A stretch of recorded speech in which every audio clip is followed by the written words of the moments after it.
Hey folks, GameBuddy at the top here with a little public service announcement that as of this release, the Anime on TMS official channel on YouTube has put up the entire Sonic Adventure 2 saga of Sonic X in Japanese with subtitles. So if you've never seen it in its original language, in its original presentation, now is your opportunity to do so relatively free if you live in America. But without further ado, on to the show.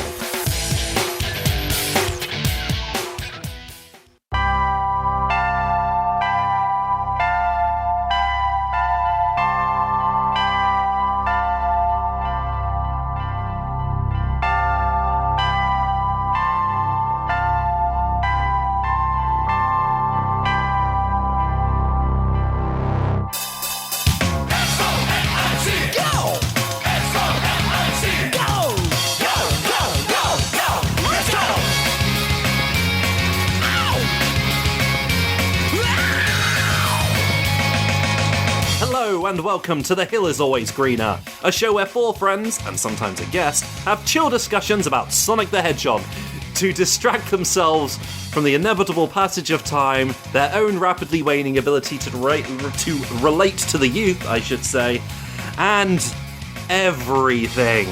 Anyway, hi, I'm Faulerro. Sorry. Wow, that bad, huh? It's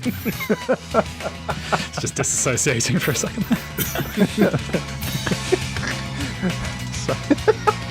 Hi, I'm RockTheJake. Oh no! Right out the gate. I'm CyberLink, and being shot will not stop me from talking. I am who I am. I'm GameBuddy. Oh wait, there's another person here. Who's that?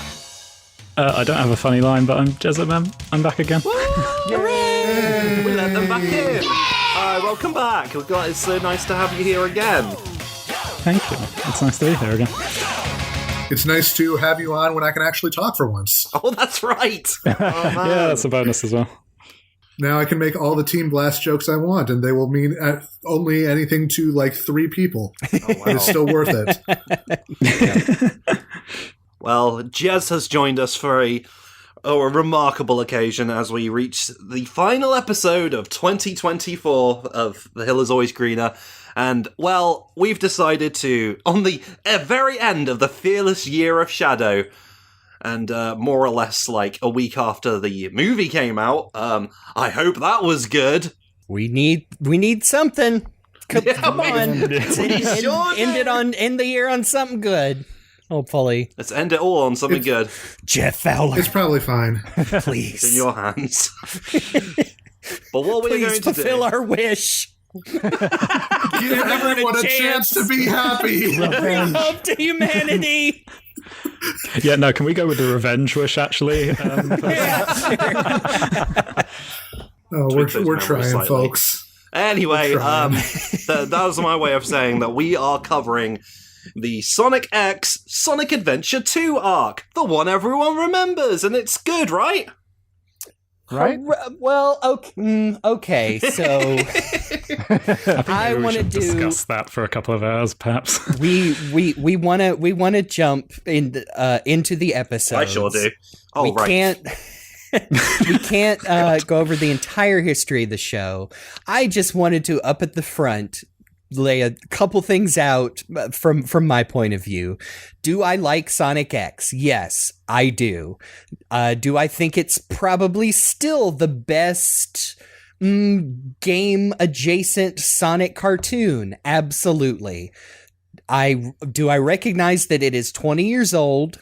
Was a very early digital digipaint anime that was made incredibly on the cheap by a newly merged Sega Sammy with TMS Entertainment, which TMS, a very good animation studio, back in the 90s, did some of the best episodes of Batman the Animated Series and Tiny Toons and if I remember correctly, Animaniacs, and also have been, animating things like Lupin for 800 years. Yeah, how many Detective Conan episodes are there? Oh yeah, Detective Conan too.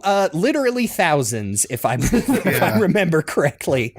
They've done Sonic stuff before as well too, right? Like before Sonic X. Man of the Year. Oh yeah, the Man of the Year short from and a couple of Adventures of Sonic episodes, right. Including the Quest for the Chaos Emeralds arc we did. Yep, the ones that look good. That's them. Yeah.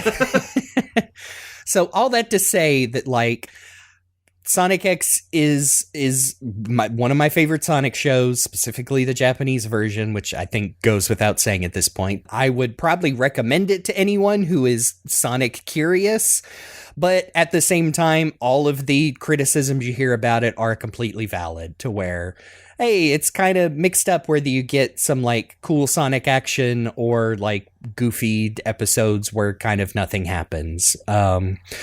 And that kind of got brought to the forefront rewatching these, because while I think overall this arc is better than the Sonic Adventure 1 arc that comes right before it, which is so badly animated they had to fix it for the DVD release, which is the first time I remember that happening, although now it seems... yes, the Transformers Armada method of content production.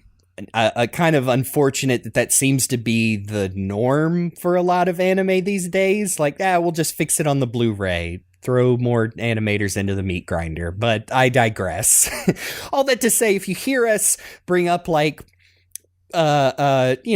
criticisms of this show, doesn't mean that it is in mean-spirited. We're just trying to be a little realistic. I feel like it cannot be emphasized enough that our personal history with Sonic X is so different from literally almost everyone else that it's like, you kind of have to keep in mind that we're coming from a very, very different place looking back at this show than most others. So I think that's why it's taken us so long to do a proper episode about Sonic X, because sometime in the future is just where we sit down for an indeterminate amount of time and just talk about like Sonic F and the history of the show that is like, influenced, I think, everyone in this call in some way, whether it was forums we met on or, yes, becoming friends to work on a parody series that is quote unquote still ongoing in some form. But today we want to focus on probably the set of episodes, or now I don't know if I would tell someone to watch someone who can't play Sonic Adventure 2 but wants the story, I would probably point them towards this, because like the Sonic Adventure 1 arc, a lot of the script for these episodes is one for one taken from the games, the Japanese script anyway. Yeah, Sonic X is definitely... I agree with pretty much everything you said about Sonic X as a whole there, Jeremy. It's one that I have like absolutely warm nostalgic feelings for, because it is pretty much what my entry point into online Sonic fandom was, like trying to find these dang episodes online, and then getting involved with SonicAnime.net and all that, watching random ones, whatever the dial-up gods would allow me to download in like real media quality, like 20 megabyte files that took all day to download. Having to watch some of them in French because there wasn't a Japanese dub out yet. Yeah, like this is one that I definitely remember being able to like watch every single episode as it came out, which was a rare luxury at the time. But going back to it, mixed feelings. Still always with that warm nostalgia, but yeah. Jake, what's your experience with Sonic X? I remember when it first came out in the States, and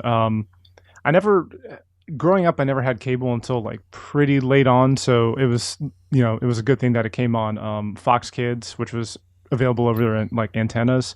The Fox Box. Yeah, the Fox Box. For Kids TV eventually. Mm-hmm.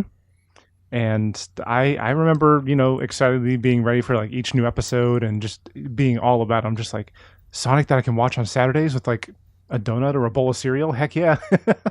So it's definitely got good memories for me. As an adult, especially like going back to watch these episodes, I tried to, like I watched everything through. I tried to watch it in the dub at first because that's just what I knew. and like the voices like started to grate on me, but like more so the music was really grating on me. I was like, I can't do this. So I watched it all in Japanese, and that was far better. I know we've mentioned it before, but the Japanese version with professionally done subtitles is more accessible than ever. There's the discotheque set. I think they're still on Hulu. Yep. I think even TMS's English channel has a couple of subbed episodes. So if you've never seen it, and oh man, I won't talk about the moment, but the episode 38, there is a moment that there are still people to this day have not seen in the original Japanese and don't know what they're missing. And I'm like, oh no, come on, we have the internet. Good now, do it.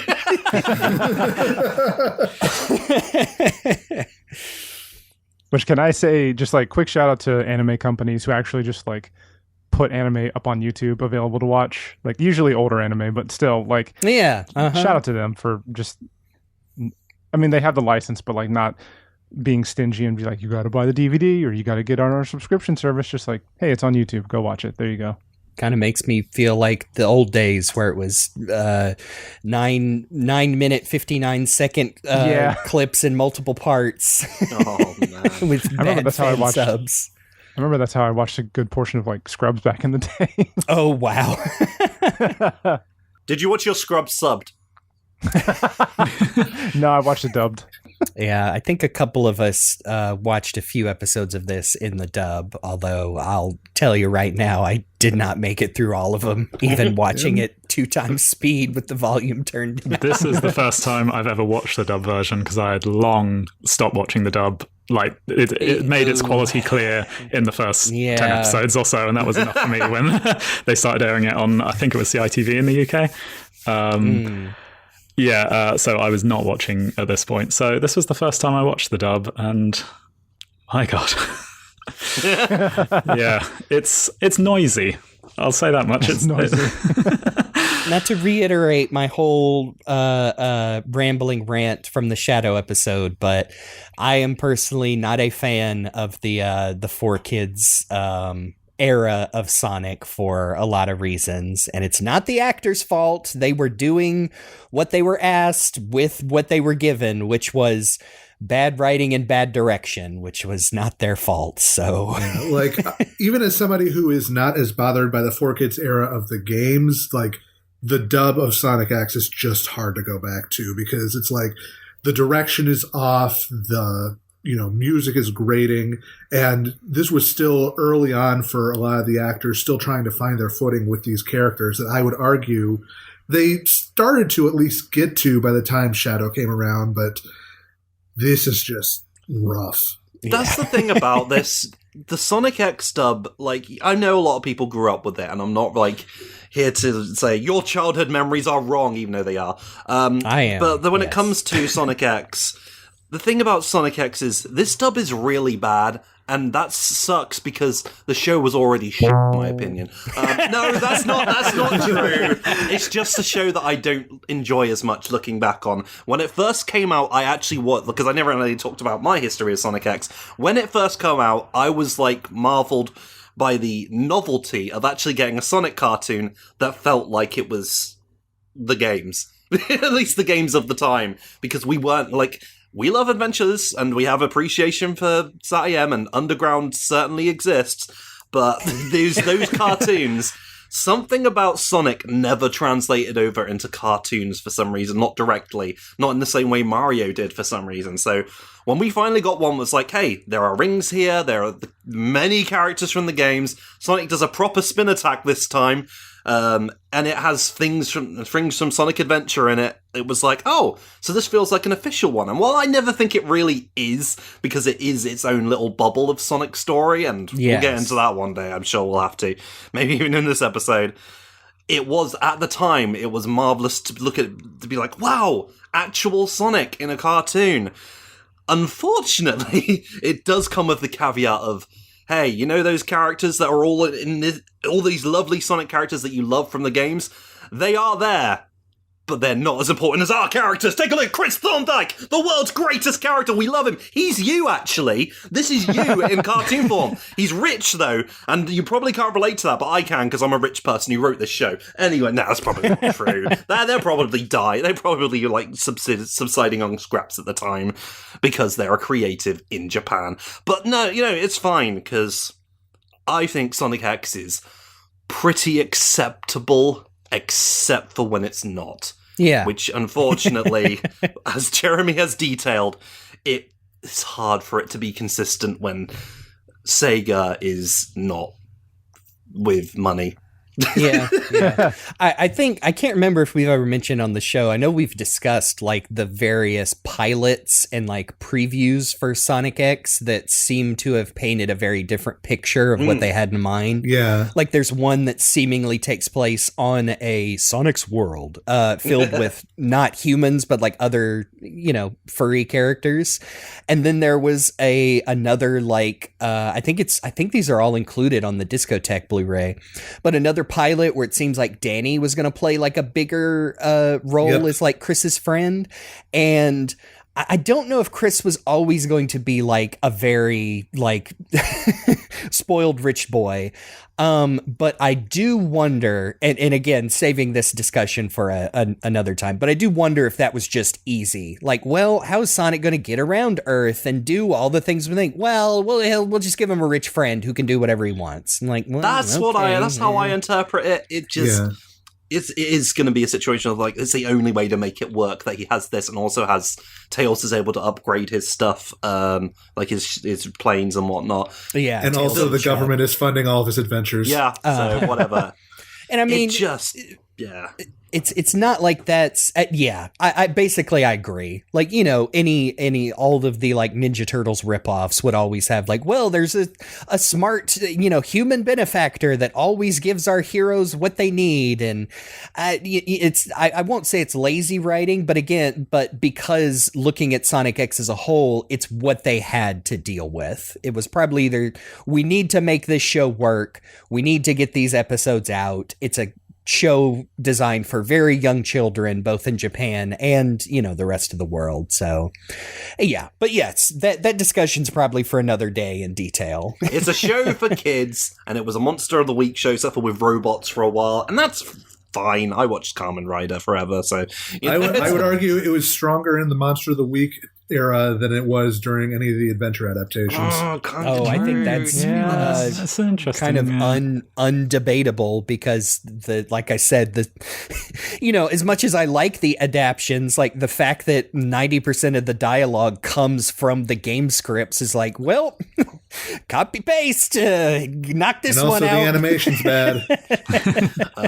Swap out all instances with Amy, with Chris Thorndyke, and we're done. I've got opinions about that one. we need to dive into that if we're all ready. I don't want to cut anyone off. But this is these are episodes 33 to 38 of the original show of Sonic X, or episodes 7 to 12. Who was sorting out into seasons? Was that a 4Kids thing? Was that it's the dirty pig Americans? That's okay. Those filthy Americans ruining everything Sonic related. You'll never catch me saying Sonic X had 3 seasons. Unfortunately, it's how they are sorted on like most websites. But no, if I remember correctly, the first series was the first 52 episodes in Japan. And then the second series was 53 through 78, or the Metarex Saga. Weirdly enough, when I went to watch the dub this time, I found out that at least on UK Netflix, they only have the first 52 episodes, and they are called Series 1 and 2. But they have the Japanese episode titles, even though it's just the dub. Weird.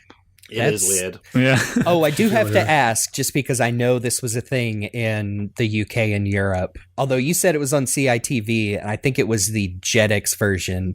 Did y'all have for the dub Gotta Go Fast, or was it the song that was just Sonic X, I believe? Yeah, I believe it's that one. That's the thing. I recall it sometimes differing week to week. Mostly it was the Sonic X one, but I definitely remember hearing Gotta Go Fast on TV, and I think it's Gotta Go Fast. I think was like the ending theme, like the credit. It was definitely the ending like theme, always. Yeah, truncated version of it. Yeah, interesting. I have I have vague memories of, listening to folks like yourself talking about the CITV broadcast back when it was airing and lamenting the state of like the theme song and all the like marketing around the show and everything just being real dire. Yeah, I recall like the presenters on CITV, like they had human presenters between the programs.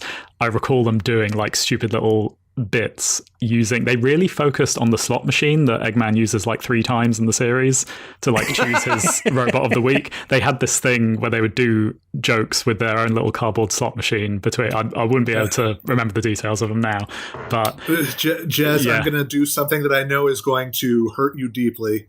Oh my god, I forgot about the Sonic helmet. Sorry.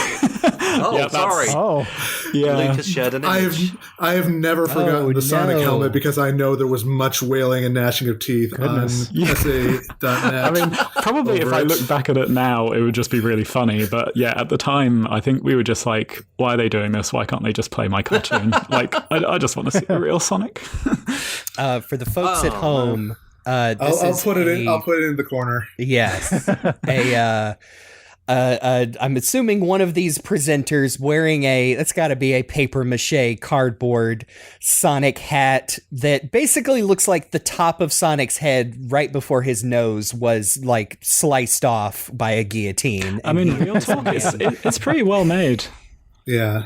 It doesn't look... Well, it does look terrible, but it's not. Yes, I'll agree. Not terribly made. There was effort put into this monstrosity, at the very least. So the problem is these children presenters presumably didn't have a cool, funny puppet character to interact with. That's what ruined it, I'm assuming. I agree. They didn't have a little Hackatee dog to talk about how they are normal men. We were talking about like the opening theme.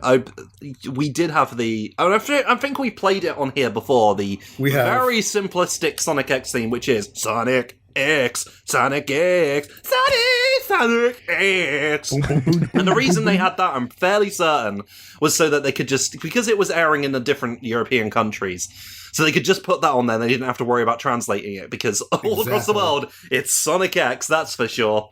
I am 100% sure you are correct on that. In France, where they put the effort in. Wait, they did?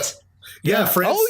France translated the whole Japanese theme. What the fuck, France? Oh yeah, Sonic Drive. Yeah, they had the original soundtrack and no cuts as well to the episodes. Hey Chris, probably not the first time that's been said. It might be, but...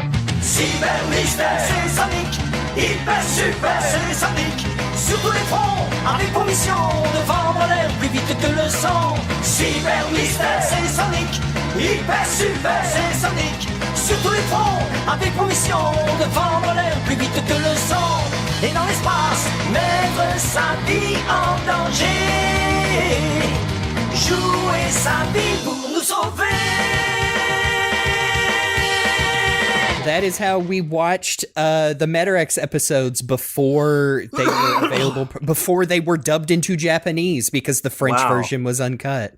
Like, fun fact, the earliest days of Sonic F production, we used French DVDs because we knew that they had all the original footage. So I had imported a couple of those, and that was basically what we used for most of the series, actually. Yep, quite a while. When the when the little Sonic F logo covering up the Japanese clock time code because it was a TV rip disappears. Man, I remember this now. France really put the work in. Yeah, because they wanted to keep it uncut because they probably want to keep Sonic's penis in it because they're filthy over there. I mean, they didn't airbrush Rouge's cleavage, I can tell you that much. Unlike Sega themselves, who are ruining the games by removing bat tits forever and thereby corrupting our youth, but in reverse. Sorry, I just realised this is recording. I'd like to go on record of not noticing that they airbrushed Rouge's cleavage. That's not the sort of thing I'd ever notice. I have several archive posts from SA.net that would say otherwise. Look, I said we don't need to discuss this with our lawyers present. By the way, this all aired in November 16th of November 2003 is the first episode of this show, and kept on going after then. Episode 33 of the series. The Japanese title is The Mystery of Project Shadow, excuse me, which was shortened. Product Shadow. We're manufacturing him. Just with more of those shadow androids. Just get on the assembly line. I think that was shortened just to Project Shadow by 4Kids. This episode was directed by Keiko Oyamada and Eom Song-young. Was written by Hiro Masaki and was storyboarded by Toshihiko Masuda. I think we did the credits for other cartoons. I just wanted to do my due diligence and look those up for these because sometimes it's pretty hard to find proper translated credits for anime even right now. Even harder when it's like, English adaptations thereof, where they just give a big list of all of the, translators and don't specify who did what. Yeah, that just too. Real great for documentation. Yeah, if you even get it proper English credits on releases. But yeah, this is one of the few episodes that has a last time on Sonic X in the original footage. I guess probably so people remember that previously, Sonic fought Perfect Chaos as Super Sonic and saved Station Square. And also the animation looked really nice. So, give us a little bit of that up top before jumping into this episode that doesn't look as nice. Yeah, unfortunately, this is a real come down episode, as I understand it. Mm-hmm. It's I mean, it technically serves as like a prequel to the events of Sonic Adventure 2. Mostly just getting our characters into position so they can be in a proper. In the proper adaptation. I do think it's pretty cool to show like all of the characters like assisting in the cleanup and like what would you call it? Recovery of Station Square. You've got Sonic is literally running through the city looking for people to help, and the rest of the folks are at Chris's house, like trying to salvage some of their furniture and whatnot. And Chris's dad flies down to Chris's school with his giant helicopter, so Mr. Stewart and the kids can unload a bunch of rescue supplies, and it's just kind of cool. Like, I don't know, it just kind of hits right. Yeah, I think there's a lot of merit to like actually showing the consequences of the big cataclysms that we see in the Sonic games and how the rest of the world reacts to it and how things shake out afterwards. Like, I feel like that is something that I've always wanted to see delved into more in, surrounding Sonic fiction. So that's one of the things I think I like most about this arc. Yeah. And then, it's like, in the games, they didn't do that, but, it's individual games where time is going to pass. In this show, it's literally like, well, this is the world we live in. It would be really weird if they just cut back and it's like, everything is okay. Yeah, it's one of those things where they could have just started it, returned to the status quo, and I probably wouldn't have questioned it, but it's cool that they did. I do have to wonder if Sonic was just running all over the city showing that kid to random parents, and we just happened to see it. Is this yours? He does rescue a child. Yes. That's nice of Sonic rescuing a child because he is. But remember, he didn't save this child because he's a hero. It's very important that Sonic is not portrayed as a hero because he's just doing what feels right to him, as the wind. Yes. Before he ends, he does return the child to its parents at the Chris's school, which I guess is serving as like a relief shelter. Yeah. Okay, sorry. Now, Jake, you were trying to say something like 2 minutes ago. I was just going to echo the fact that like it's interesting to see the fallout after the Chaos arc, because we actually do have, I think, like one or two now homeless characters that we kind of follow throughout this arc of SA2 adaptation, and to see like them like living underground or having to like crowd around like a trash can fire and stuff like that. And and like one of them is the president's former aide who tried to sell him out to I was about to say one of them is homeless because he's a bastard man. Yeah, there we go. What was his name again? Jerome Wise. He keeps trying to badmouth Sonic, and the other guys he's huddled around the fire with, there's like, what? I'm gonna beat the crap out of you. Bad-mouthing Sonic. Fucking IGN.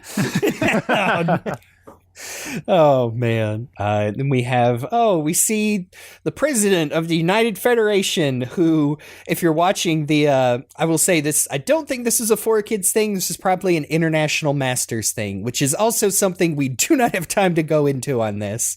But I think this is where the president's name is revealed to be Michael R. by his That is correct. Signature on all these bills. He's lamenting that he thought when he wanted to be president as a kid, which loser, he thought he would be like a superhero standing up against the forces of evil like Sonic, but now he's just signing paperwork and shit. I'm like, yeah, okay.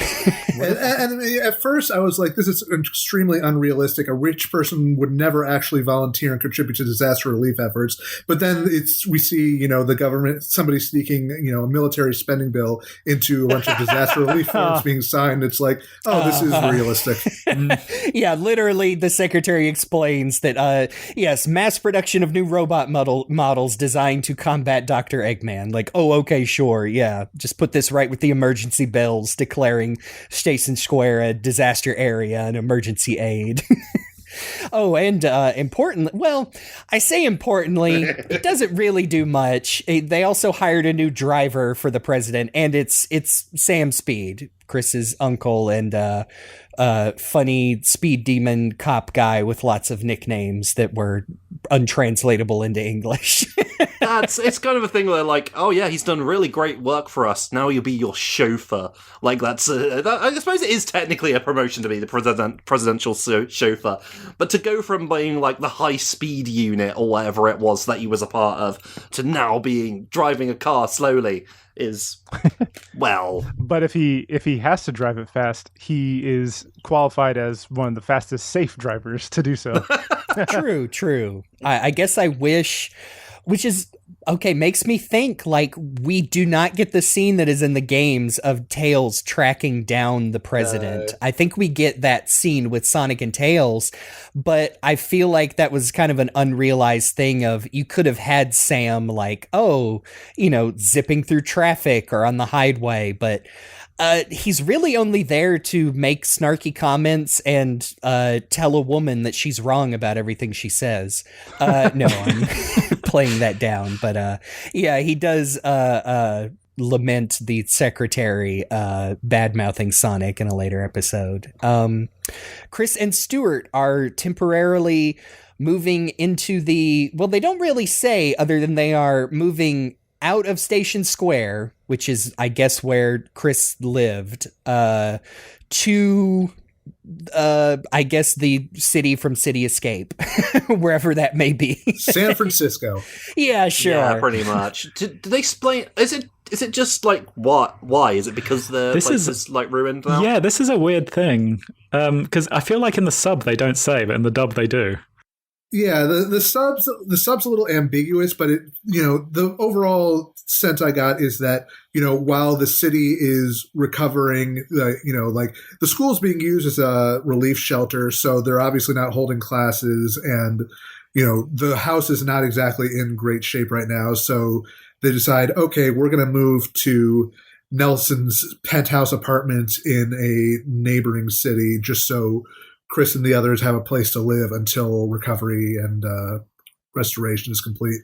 Or maybe it was just a case of, oh shit, we need to move it to where Sonic Adventure 2 is happening. So yeah, it does feel a bit convoluted. Like, I feel like they could have just set Sonic Adventure 2 in Station Square and it wouldn't affect anything. There's still like city streets on hills there, surely. Like, it's not like, and I mean, it's not like the games themselves are not very ambiguous about. I saw some people talking about just that and like, oh, I guess Station Square isn't part of City Escape, but also City Escape isn't a part of Central City or Westopolis. And it doesn't matter. I do find it very funny that all of the interiors in this penthouse apartment are identical to all of the rooms in the Thorndyke I think mansion. my favorite part of that is when Chuck is talking to Chris about, like, you know, you need to settle down here. Like, it's hard to move to a new place, you say, while in an exact replica of your lab from back home. Like, are you sure that you should be telling Chris that he's having trouble dealing with being away from his house? It's like when you move to a new safe house in Grand Theft Auto Online and just like, yeah, it's the exact same design, just as I like it. I like my things just so. Oh, man. Yeah, it's got the same weird machine console he sits at and everything. I'd like the next scene where Eggman and Deco and Boko hack into Gun's computer to steal and discover Gerald's diary. It's just quite funny. Because they have like a little spy camera set up and all the scientists are like, next time we tussle with Eggman, our robots will destroy him. And the Eggman's robots that they've immediately made, by the way, from the game. They're just there. Yes, all he the signed gun it and now, beetles, okay, there they are. Something a little, was that an oversight or something shady might be going on with the government here? I don't know. We'll see. They kind of try and do that, and then whether it's pulled off correctly is, I guess, in the eye of the beholder. Yeah, I feel like there's, across the whole series, when I rewatched it recently on a discotheque, there's a lot of stuff in Sonic X where it's very easy to read that they might have intended to do something clever here, or it might just be that your brain's filling in plot holes they just did not think about whatsoever. Like Yes. the robots being instantly built after you sign the papers. For and that kids. kind of thing. Yeah. All right, I would like to read this entry from Gerald's diary that Oh, is hell yeah, I've got it plain right here. English that is displayed on screen. Yep, there it is. Okay. I think it is dated 20XX 0013. So Yeah, the date Mega is Man. redacted. It starts, "How could you possibly believe someone would throw me into jail? Union Army prison? Oh, hell. I am the father of the pseudo-perpetual mobile chaos drives, for Christ's sakes. Could this possibly be the sinister conspiracy of those attempting to acquire and take over Eclipse Cannon and artificial chaos? Then I'll show them that I'm not going to succumb to such immorality. For the complete picture of the ultimate biosis development project Shadow lies only in my mind." And that was verbatim, folks. Yep. So now I'm starting to understand why they blanked so much stuff out in Gerald's journal in Shadow Generations, because he keeps cussing up a storm, apparently. He sure does. That's where Shadow gets Look, it from. he's from a different generation, okay? Yeah. We do get hey, speaking of things that they never really explained, Eggman just says, "Oh my God, that's my grandfather. This must be the world I was born in." Yeah. I'm sure that'll come up Creating again. a Boko, huge like- plot hole now, though, because it's Yes. like, so why are you why did you bother having I Sonic's don't world think then? they ever answer that. They technically do and I think even the dub gets this mostly right, is they do say where I think Tails and Chuck, and I know they reiterate it in the last few episodes of this series, the like 50 through 52, that the two Sonic's world and Earth, Chris's world, whatever, it's none of it's canon anymore, are two planets in parallel dimensions that occupy the same space. So like Sonic's world is Earth, but just in an alternate dimension. But yeah, they never explain like, I don't know, baby Eggman just fell through a f***ing portal or whatever, or I don't know. It doesn't make sense. But that is what they say. Yeah. And he recognizes his grandpa, so who knows? It's dumb. But yeah, they steal Gerald's diary and in a very funny hacking sequence and delete the file from Gun, and just like the game, can't figure out the password, but then remembers, oh, it's Maria. And sorry, the whole hacking system being like all cartoony and stuff. It reminds me of the so Sonic funny. popcorn maker. Yeah, with the cop, the little animated cop chasing animated basic chaos Eggman. It's very good. I mean, questionable animation or not, like, I love a good scene where Eggman's just vamping with Deco and Boko, and they ask a perfectly reasonable question, and he tells them they're dumb and doesn't explain. It is very good, though. They're like, he's like, oh, what could the password be? Maria. And everyone else is like, someone's guessed the password. We've not been able to open it for 50 years. What could it have possibly been? Well, I mean, I agree that is silly. It's silly in the original game too. I think there's also some like inherent tragedy that like Maria has been completely forgotten. By maybe. Everyone but Shadow and Eggman. Like, you know what I mean? Maybe I'm reading too much into it, but maybe Gun is just a bunch of dummies. I mean, it's true, but we do know that there's a big cover-up going on, so it's possible that her very existence might have gotten redacted. Yeah, I do like, just like she was. I do like that they have a little bit of that conspiracy explained in the show, that it is literally like even the president doesn't know about the secret branch of Gun that is trying to erase all their mistakes by any means possible. Which I feel like is something that was kind of touched on a little bit in the game adjacent material, but it's like, I like that they dig into that a little bit more, which actually is a good transition over to, I think the other part of this that most people remember is this whole side plot with Gun and basically looking into Project Shadow, where we've basically got kind of a three-pronged thing of Topaz doing her own sort of investigation into what's going on with Eggman doing recon. Rouge literally, getting assigned to offer up. Well, originally they were going for the Master Emerald, but then they found a Chaos Emerald, but Rouge takes the Master Emerald anyway because she's greedy.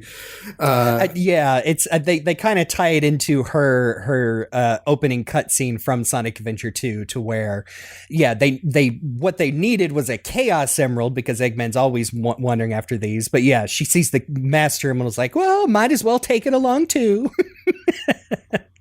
And then the final part of this is Stewart, under the alias of Franklin, actually contacting Scarlett Garcia to do research into Project Shadow, because apparently it was the last story that her father was pursuing before he died under mysterious circumstances. Yeah. Has this ever come up before? Or is this just a new thing No. for Scarlett Garcia? Because I've not really rewatched the episodes leading up to this, folks. I'm sorry. So there's going to be a lot of that this episode. But, that comes out of nowhere. In fact, she doesn't even mention it until they are interviewing people for the story. I think Stewart / Stewart does might mention it. Here. But it's not like we get a flashback or like she talks about it. It's just, establishing your character.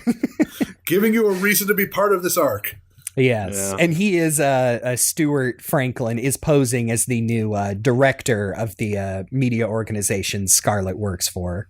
Her editor-in-chief introduces him to her, I believe. Yes. And he's wearing a red coat. Just like Lupin. I didn't even think of the Lupin connection. Yeah. The green going to the red. Yeah. I don't think I put that together, except no. Which reminds me of the joke in Fooly Cooley. Oh, you prefer the green coat from Cagliostro. Sorry, I'm looking at the scene where we just talked about Chuck has a complete replica of his lab, and he's telling Chris, like, this is a new experience to build and grow from. But the way they drew his mouth, he looks like a Donkey Kong character. Got this weird side mouth thing going on. Man, that's like... Because Chris Thorndyke is... upset about the fact that he can't be around any of his friends apart from Cream, and he's just a little bitch, pretty much. Sorry, we don't mean to dunk on Chris Thorndyke too much, but sometimes it does feel like he is a child. It's the execution. in the story. Like, No, I the think, execution comes later. yeah. It's the I think I might have said this before too, that like I think especially the last couple episodes of the show where Chris runs away with Sonic, can't accept that he's leaving, work great on their own if you ignore the rest of the show, where again he's an incredibly rich little boy that does have friends, and it just feels like wasted potential where they don't really talk about like, yeah, he's very lonely at home because his parents are never there, and I don't know. It's one of those things that like, yeah, I get why people don't like Chris, but I think when the writers are kind of ignoring the baggage that they were given by making this a long running series for children that has to have something, new every week, I think Chris works pretty okay in those when they ask you to sympathize with him. But yeah, the easy joke is to go with like, yeah, but he's a spoiled little bastard, and unfortunately he is, but when it comes down to it, when I was a small child called Chris and I first discovered Sonic the Hedgehog, I wouldn't stop thinking about him, and everything else was an afterthought to Sonic. So maybe I can relate to this small child. Yeah, it's kind of, for me, I found from rewatching the series, it's kind of a weird thing where after this rewatch, I liked Chris a little bit more than I used to, or at least how the internet told me I was supposed to. But it was that weird thing where it's like, oh yeah, he is kind of acting like a 12-year-old boy in this situation would, but that doesn't necessarily make for good TV. Like his grandpa does basically tell him like, yeah, I know this is going to be hard, but just think of it as a new opportunity to learn something and grow. And remember how all of your new friends have done that too, because this is this whole world is a new place for them. And we get like little, Chris thinking about like, oh yeah, everybody's settled in and is doing their best. Sonic, Amy, Cream, Tails. Big is also there, unless you watch the English dub where they cut him out because they're racist against Big. And then Chris says, like you said, like a 12-year-old being taught a new life lesson by a trusted, authority figure, goes, oh yeah, I never thought of it like that. I'm going to do my best. And it's kind of cute. I appreciate that more. But yes, let's see. Sonic, he finds Bokoon. Yeah, whatever. Bokoon yells at a homeless person, the aforementioned Jerome. And then, yes, here are Topaz and Rouge. They are looking for a Chaos Emerald on the Angel Island. And yes, end up stealing the Master Emerald and Knuckles. Okay, this is funny in either version. It's funny in the dub for different reasons, but he does attack Rouge, who is wearing her ninja outfit, but does not recognize her until her mask falls off, and he goes, a woman? Sorry, has he not actually met Rouge in this point in the show? I feel like he must have, yeah. Yeah. He doesn't seem to recognize... okay. Doesn't he explicitly see her in the episode where he's hanging out with what's his face in Malaysia? Oh, Hawk? Yeah. He met her outside of Ninja Outfit in that episode very briefly. It was, a lot of things were happening at once, so it might have just been kind of in passing, but he was literally like standing next to her and talking to her in like episode 13 when they are, both inside Eggman's fortress. Oh, that's right. Yeah, they were literally she was in that same ninja outfit at that time. Okay, maybe he sorry. just forgot. He's just stupid. Yeah. I may be stupid. But I'm also dumb. Unlike every other person who encountered Rouge the Bat for the first time, Knuckles forgot her and never let her change his brain chemistry forever. Why my pee-pee hard? I do think it's funny in the English dub, if I remember correctly, her mask falls off and he says, "Oh, that bat," which then in another episode where they flash back to that scene gets corrected to, "Oh, that girl." Because the whole point is that Knuckles is embarrassed. He just punched a girl. Although he does it again later. So again, Knuckles, these were the years where he got a little stupider than usual. Even in the original Japanese, I would argue. And from here is basically like their quote unquote version of Iron Gate with Eggman, Deco, and Boko storming the very guitar-shaped prison island. Yeah, pretty much is. And he's not in his walker, and I'm upset about that. They forced a lot of other stuff into this. And I just think it's cool. Here's the thing. By not making it the walker, that means they don't have to animate legs. Exactly. That's what I figured. Same with probably why the X-Tornado, they already established it has a big stupid walking form, so they just use that instead of having Tails make the cyclone or whatever he called it. Yeah. Yep, this is another scene that is, almost verbatim from the original game. Except Deco and Boko are there. I was going to say, this is slightly getting ahead of like the whole arc, but I do like that apart from the scenes where they just kind of have to shut them up, Deco and Boko are just like there the whole time for this whole arc. Yeah. It's just kind they are like the Big the Cat. Yeah. You know? Like, it's just kind of nice to have them hanging out during like these super serious scenes. Yep. Well, I do We're like really they show up. They've got their little like medical army helmets on, and they're like, "Wait, Eggman, we're here too!" And then he just goes, "I don't need you." And they check. Well, no, wait. I do like that. That is a pretty consistent in the Japanese version that whenever Eggman presses a button on his console, he says beep. I mean, wouldn't you? Yes, I've done that. But yes, they fight some of the new gun robots, and unlike what the gun scientists thought, Eggman just trashes them easily. Those robots are friggin' huge. I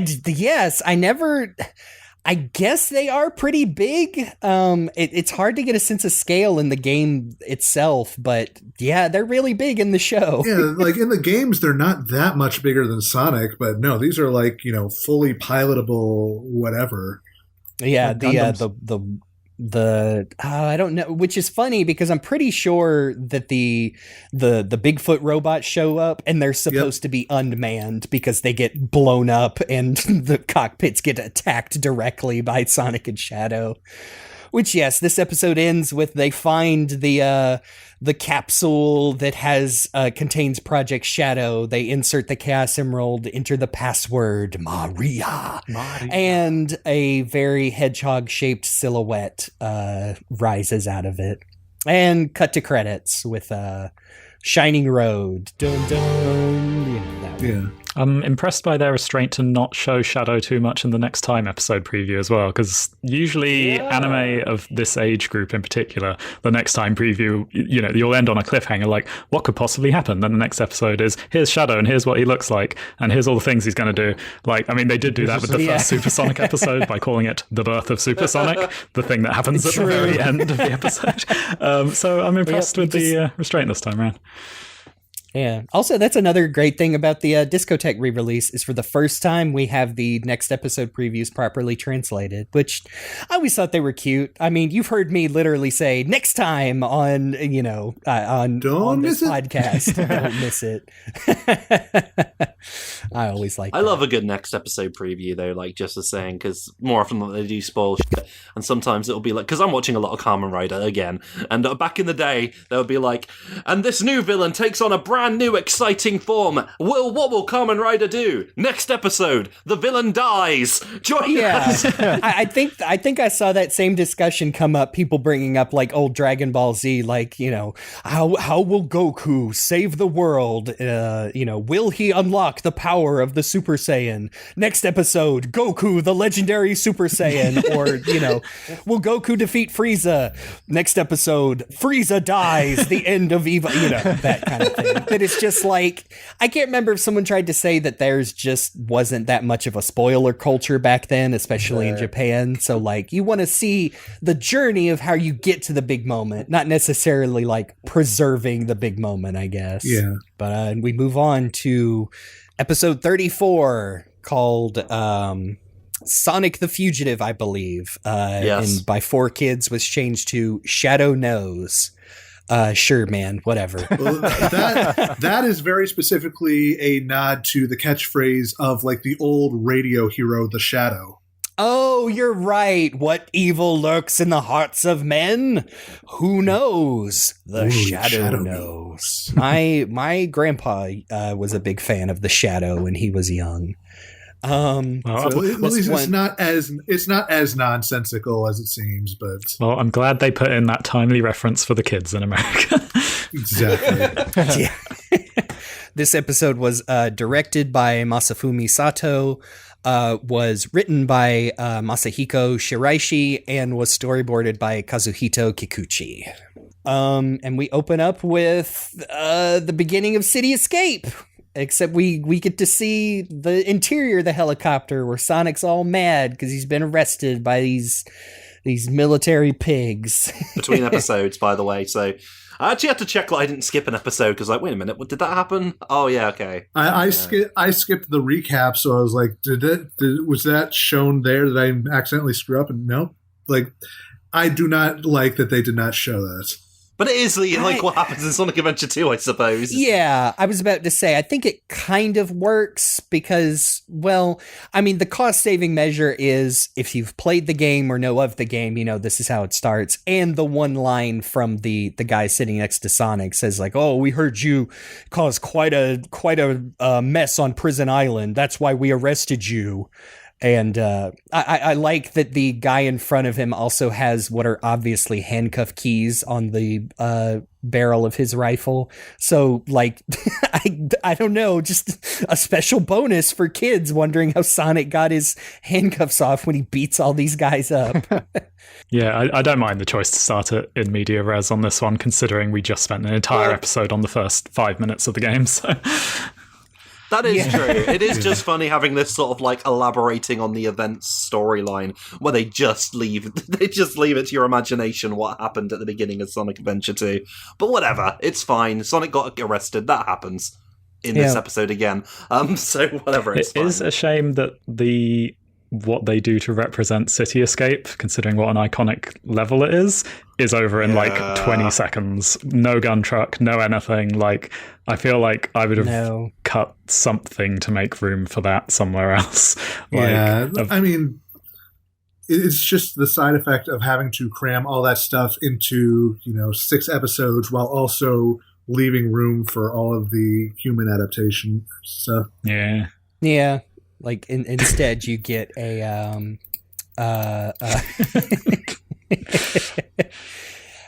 Sonic drops down, which of course it's not as cool as the game because for a lot of reasons. But they don't even show him pull the piece off of the helicopter. You're just kind of left to assume. And I mean, again, if you've played the game, you know what it is, but. And then he drops down into a skate bowl at a park, and we get a good bit of Junichi Kanemaru English where he goes sorry as he backflips out of it. But yeah, then he gets chased by egg beetles into the sewer, and he's like, "It stinks down here. How has my life led me to this this low?" And then Chris is talking to a new friend who's wearing a t-shirt with his favorite Sonic game on it, 06, which wouldn't be out for another 3 years. Yeah, a kid who only wants to talk about Sonic, and yeah, fair enough, me too. Same. Yeah, I thought rewatching this was a little interesting because I can't tell, is this just silly writing or does Chris feeling like, what do you call it? Is he feeling self-conscious because he feels like if he tells this kid like, oh, actually, I know Sonic and he's my friend, that the kid just won't believe him? Because the kid is, says like, oh, yeah, you're from Station Square? That's where Sonic is. He's so cool.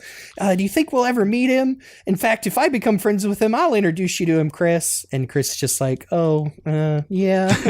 Maybe it's because Chris is so sullen he doesn't want you to think about the fact that he's supposed to be Sonic's friend right now, because Sonic is gone forever as far as he's concerned. Could be.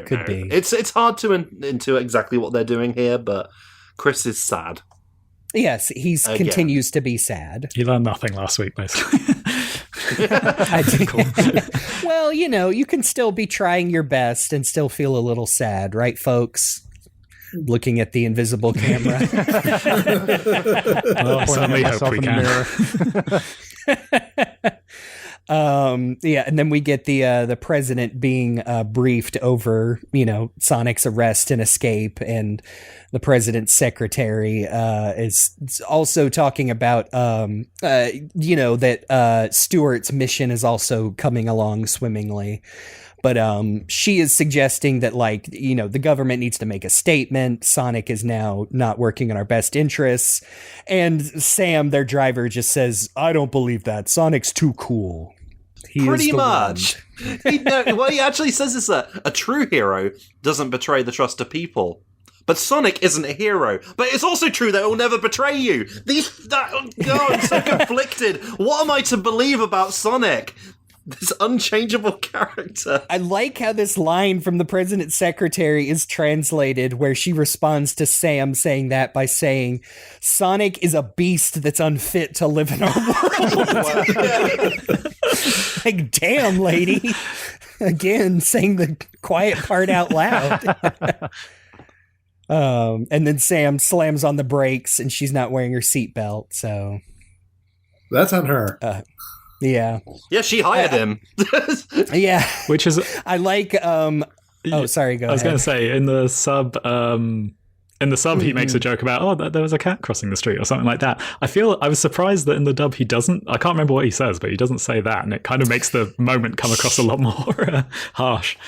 I think what they do in the dub is that off screen, when her lips aren't moving, they give her an extra line to where she tells him to just do your job, which is to just drive. And then when he slams on the brake, she says, what do you think you're doing? He says, I'm just doing my job, my job, ma'am, just driving. Which, hey, honestly, it still works okay, but I do like, I was also going to say, I like that he says, oh, I'm sorry, a kitten just crossed the street in front of us. Sam's like, I know, I think I've said it before, he has such a deep voice in Japanese that I think we kind of lose in the dub and a lot of the English, that he is supposed to be quite cool-headed, and that's what makes it funny when he gets so worked up over Sonic. Mm-hmm. But in these scenes, he is supposed to be a very stoic voice of heroic reason, but I don't know. That's just nitpicky on my part.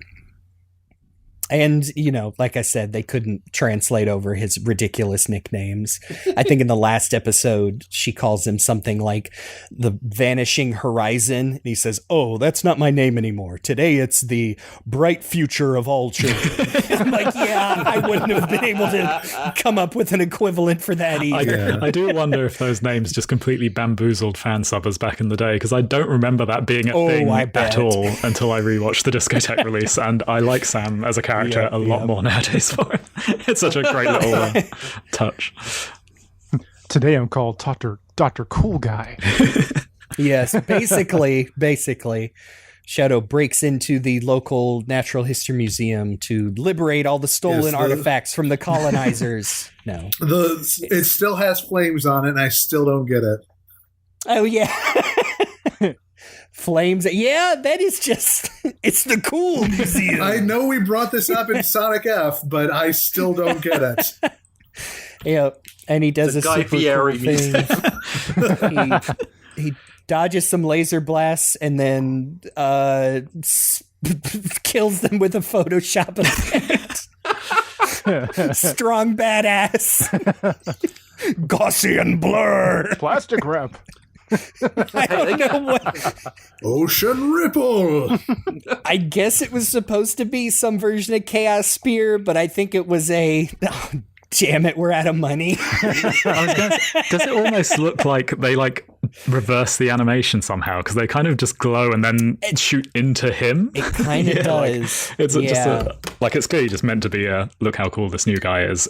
Sonic has no chance against this guy. He's never going to use this attack again for the entire rest of the series, but look how cool he is. Oh no, yeah. One thing I do really like in the presentation from this point onward is that they do the Sonic Adventure 2 thing of being like day 1, hour, whatever, then that continues to the rest of the arc. And I think that actually like works really well in the same way that we, you go back to SA2 and we have, the countdown until the cannon fires or whatever. Yeah, they don't do the cool typewriter effect, but it does also reveal, and I think the game also matches up to this. If you think of, when Eggman makes his announcement, it says Day X, which I think is literally supposed to be Day X as in redacted and not Day 10. That, the events of SA2 only take place over the course of about 3.5 days. I like that we get the news report saying that the Sonic has stolen the Chaos Emerald from the museum, and they got a clear shot of him, a clear shot of Shadow. Like, well, that's definitely Sonic. Yeah, even Chuck agrees. Chuck is like, no matter how you look at it, that's Sonic. And everyone, including Chuck. Cheese and Cream, say, "No, Chuck, you're wrong. He would never do that. Shut up." Chuck sounds right. Jesus. You kids and your Sonic. Oh, yeah, and then the aforementioned scene where, yes, Jerome is sitting with another group of unhoused men, bad-mouthing Sonic, and one of them threatens to beat him up. It's just so silly. This stupid character. I do kind of like that in this version, Shadow is aware that everybody has mistaken him for Sonic, and he's basically leaning into it to throw them off his trail. Yeah, Shadow's very interesting in how he's portrayed in these episodes, to where there is no ambiguity about his villainous intent. Like, he's much more open in his thoughts and with like how he acts around Eggman and Rouge, that like, no, he's a bad guy, which not beating the theater kid allegations. Oh, absolutely. Yeah, because he's smiling. He actually everyone jokes, oh, Shadow only smiles at Maria and Big. That's a Shadow generation. But he's smiling a lot in this, just in a kind of arrogant prick sort of way. Yes, he's Mr. Unsmiley, if you will.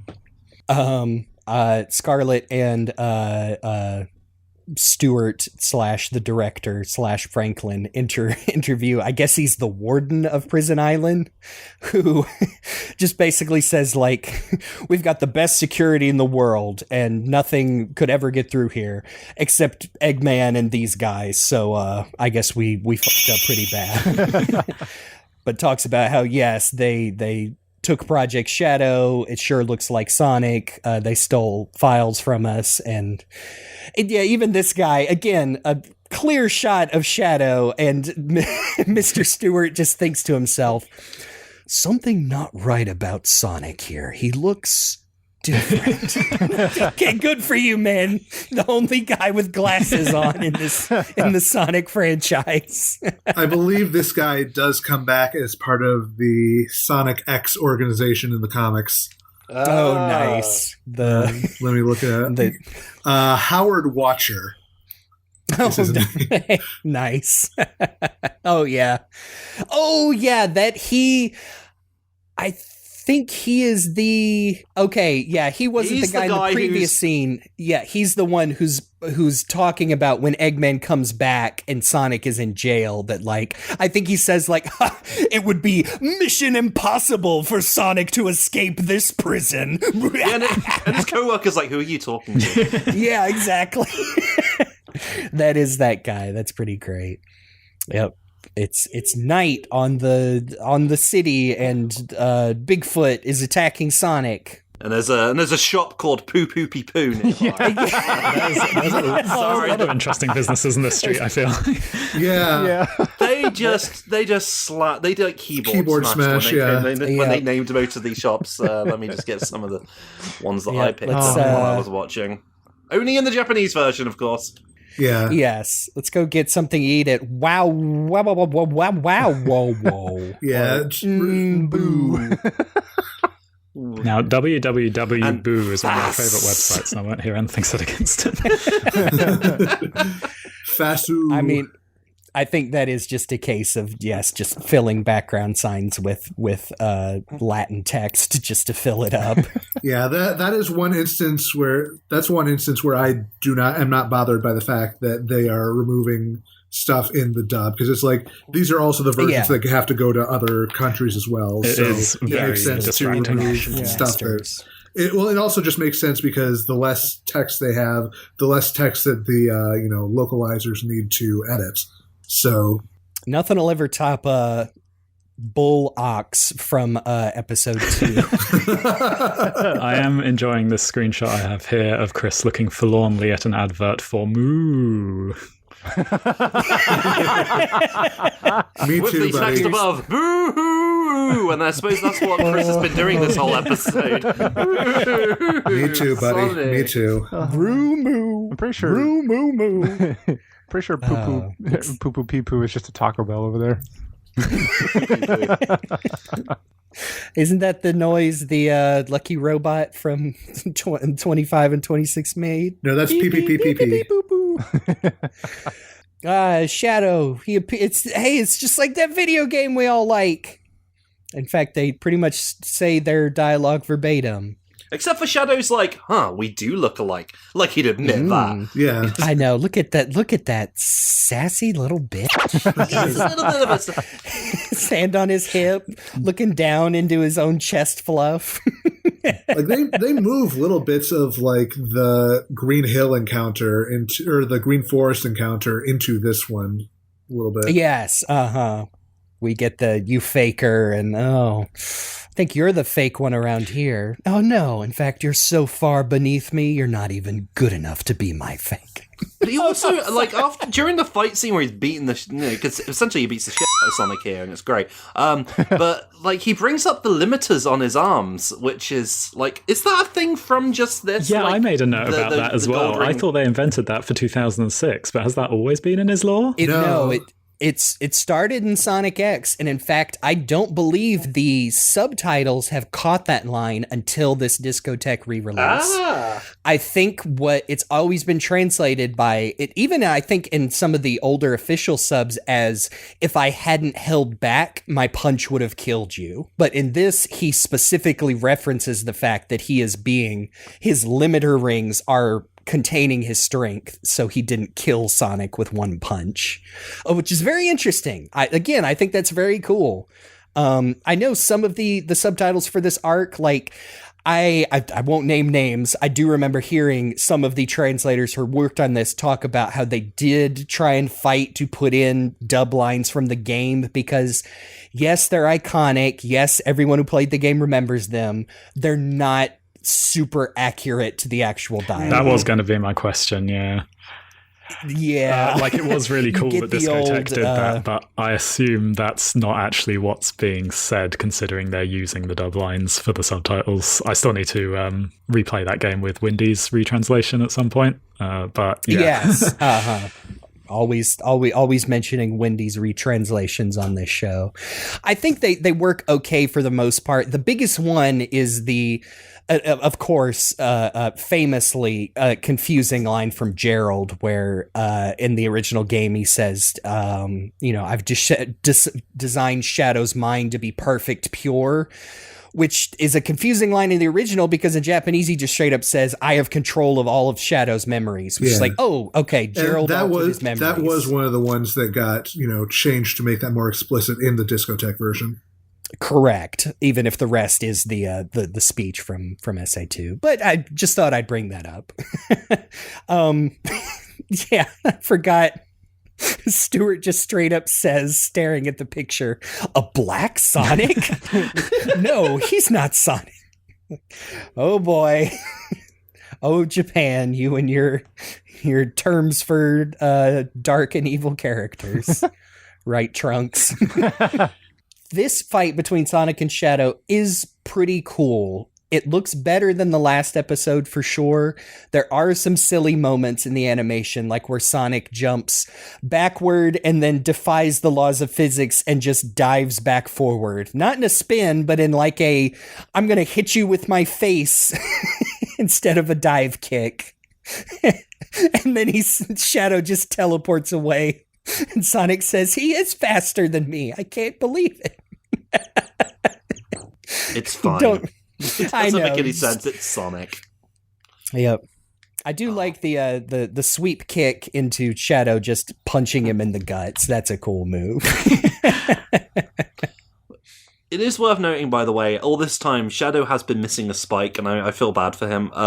No, this has always been there in the model sheets for Sonic X. I'm sure it's for ease of animation and making the character look more distinctive in a way, but it does bother me a little bit from some angles where he's just clearly missing a spike. Kind of like, I suppose it's like to reflect how Sonic has always has his spikes in that Mickey Mouse sort of way in Sonic X. I think it looks fine to the 3/4 or from the side, but when you are trying to do Shadow straight on, it's just looks wrong. Yeah, I agree with that. Yeah, I'm sure. I mean, we know it was on purpose on the model sheets, but I think, especially now that we've seen plenty of 2D animation that perfectly handles the 6 spiked hedgehogs, that they don't have to do that anymore. Nope. Yeah, there's even some angles where Shadow has 4, which is, I don't know. It's fine. It just, hindsight, it looks weird now. Fun little note, when Shadow leaves, he says adios. Thought that's interesting for everyone who knows the Japanese dialogue for Sonic Adventure 2. So the through line about him loving Latinas is very old. Always has been.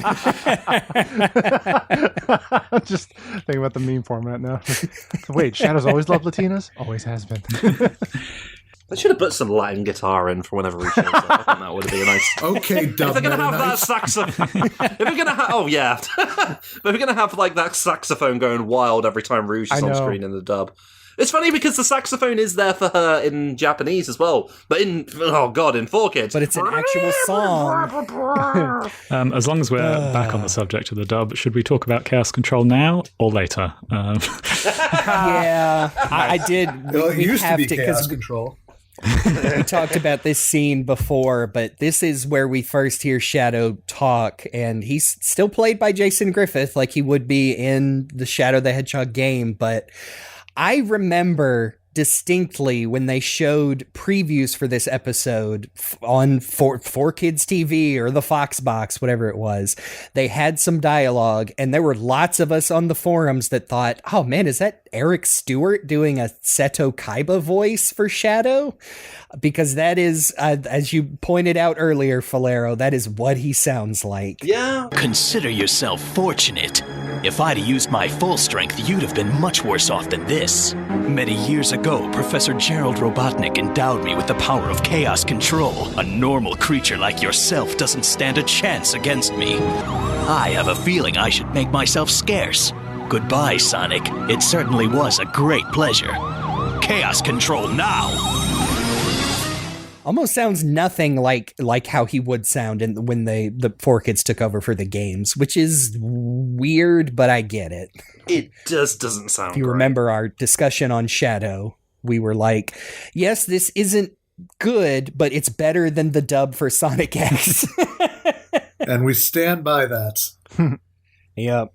And I'm sure it was because for some reason, given all of their other shortcuts and edits, 4Kids was being slavish to the lip flaps. They have Shadow say chaos control now instead of just chaos control, which is only for this episode, to be fair, but very, very silly. There's a similar instance of weirdness later on in 38. We'll get there. I think it doesn't help that last time where he leaves the scene is so under-animated anyway, where he's talking to Sonic normally, and then they just continue to use that same shot and lip flaps for him doing his final Chaos Control out. That Chaos Control now would work if he's yelling it in the middle of a fight, but not when he's just standing there and hasn't moved for the past 20 seconds, because moving costs money. Chaos Control now sounds like the title of some sort of dystopian novel or something. I don't know.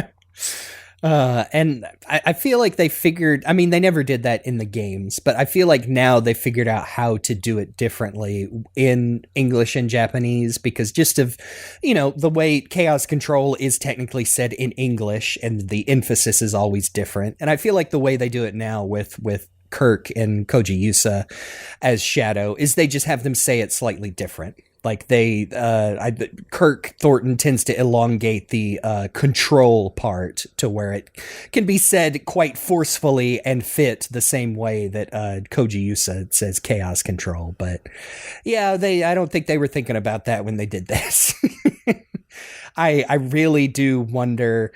I don't know. I'm sure it has been documented on a podcast. I'll give a shout out to the 4Kids Flashback podcast, which is a very nice podcast with interviews from former staff and actors and writers and producers and composers, etc.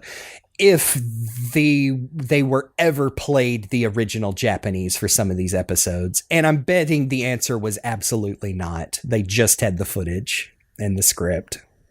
But Chris pleads for Sonic to stop fighting so he doesn't die, and the cop who's supposed to have an Irish accent in the dub but doesn't comes up and says, "We're taking you to Prison Island, Sonic." And he goes, "Oh, Prison Island? That's where I want to go. Okay, arrest me."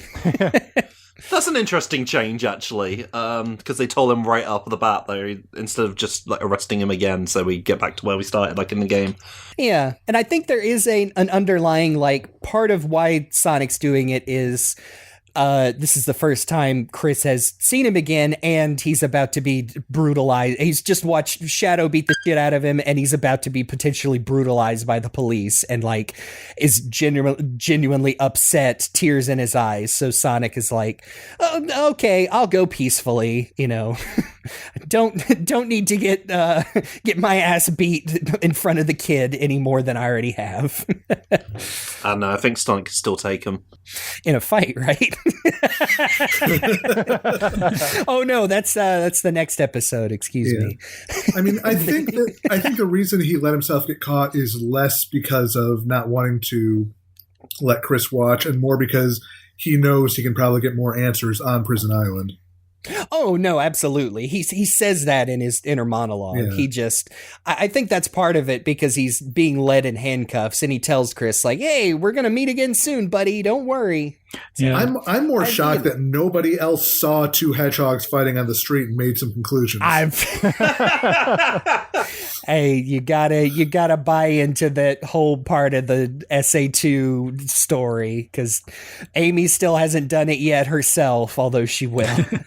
I mean, what it comes down to is there was a big sale at Poo Poo Pee Poo. So everyone was in there and didn't see her. Yeah. Oh, yeah. Here Rouge is worming her way into Eggman's base to present him with flowers and a Chaos Emerald. And I do like the. Sorry, go ahead. We're probably going to say the same thing, where there's a bit where Bokun brings the message to them saying that Rouge is at the door, and then it blows up, and they're like, "Actually, we don't even feel pain from this anymore." Yeah, it doesn't even hurt anymore. Yeah, I've been there. Yep. Rouge is introducing herself, talking about making a deal, and just looks at Shadow, and he goes, "Huh," and looks away and thinks of Maria. It's so dramatic. By the way, am I crazy, or is Eggman flirting with Rouge a little bit? Or at least oh no, you're not crazy. Oh no, okay. I think it's just what do you call it? Tete-a-tete. It's a long way from the final episode of the series where he just. To distract her from asking questions, he just says, "You know what? Your tits are pretty rockin'." my translation. Then Chris and Tanaka dress up as the Green Hornet and take a super yacht to, I guess, just make sure Sonic's I have okay. to ask, why the Green Hornet and Kato? It's gotta be just some old guy watched the show. I don't know. Like exactly Vector dressing as Columbo for one shot is one thing, but this just feels out of weird. Yeah, I know Columbo was pretty popular in Japan. Yeah. Oh, they love I don't know Columbo about in the Japan. They Columbo's keep trying to huge. remake Oh, it. Uh-huh. But yes, we end on Sonic being trapped in Magneto's cell from X-Men. Yeah. Pretty much. They really went overboard with the cell here. I mean, I suppose it makes sense, though, because it's Sonic and it's underwater and... But this was originally Gerald Robotnik's Exactly. cell. Yeah, Gerald Robotnik, also weak against water. Also can't swim. Technically, all humans are weak against water to an extent. Yeah, really. When you have that much After of a it. certain point. That's the one thing we notice about Gerald Robotnik. He'll die if you put him in water. It does kind of look like the cell has like been lifted out of its original location to put here. Like, could they not afford 2 new walls for this giant underwater elaborate cell? Possibly. All I could think about was to avenge her, and also my extreme aquaphobia. So the firing squad didn't actually have bullets; it was just squirt guns. Yeah. I'm melting. That's so cold. I'm dead. I mean, this is probably in the 4Kids version, like, in Yeah. One Piece. I mean, hey, according to the Sonic movie 3, which we haven't seen recording this, he did survive somehow. You actually have to hit me 8 times before I go down. I'm like a cat.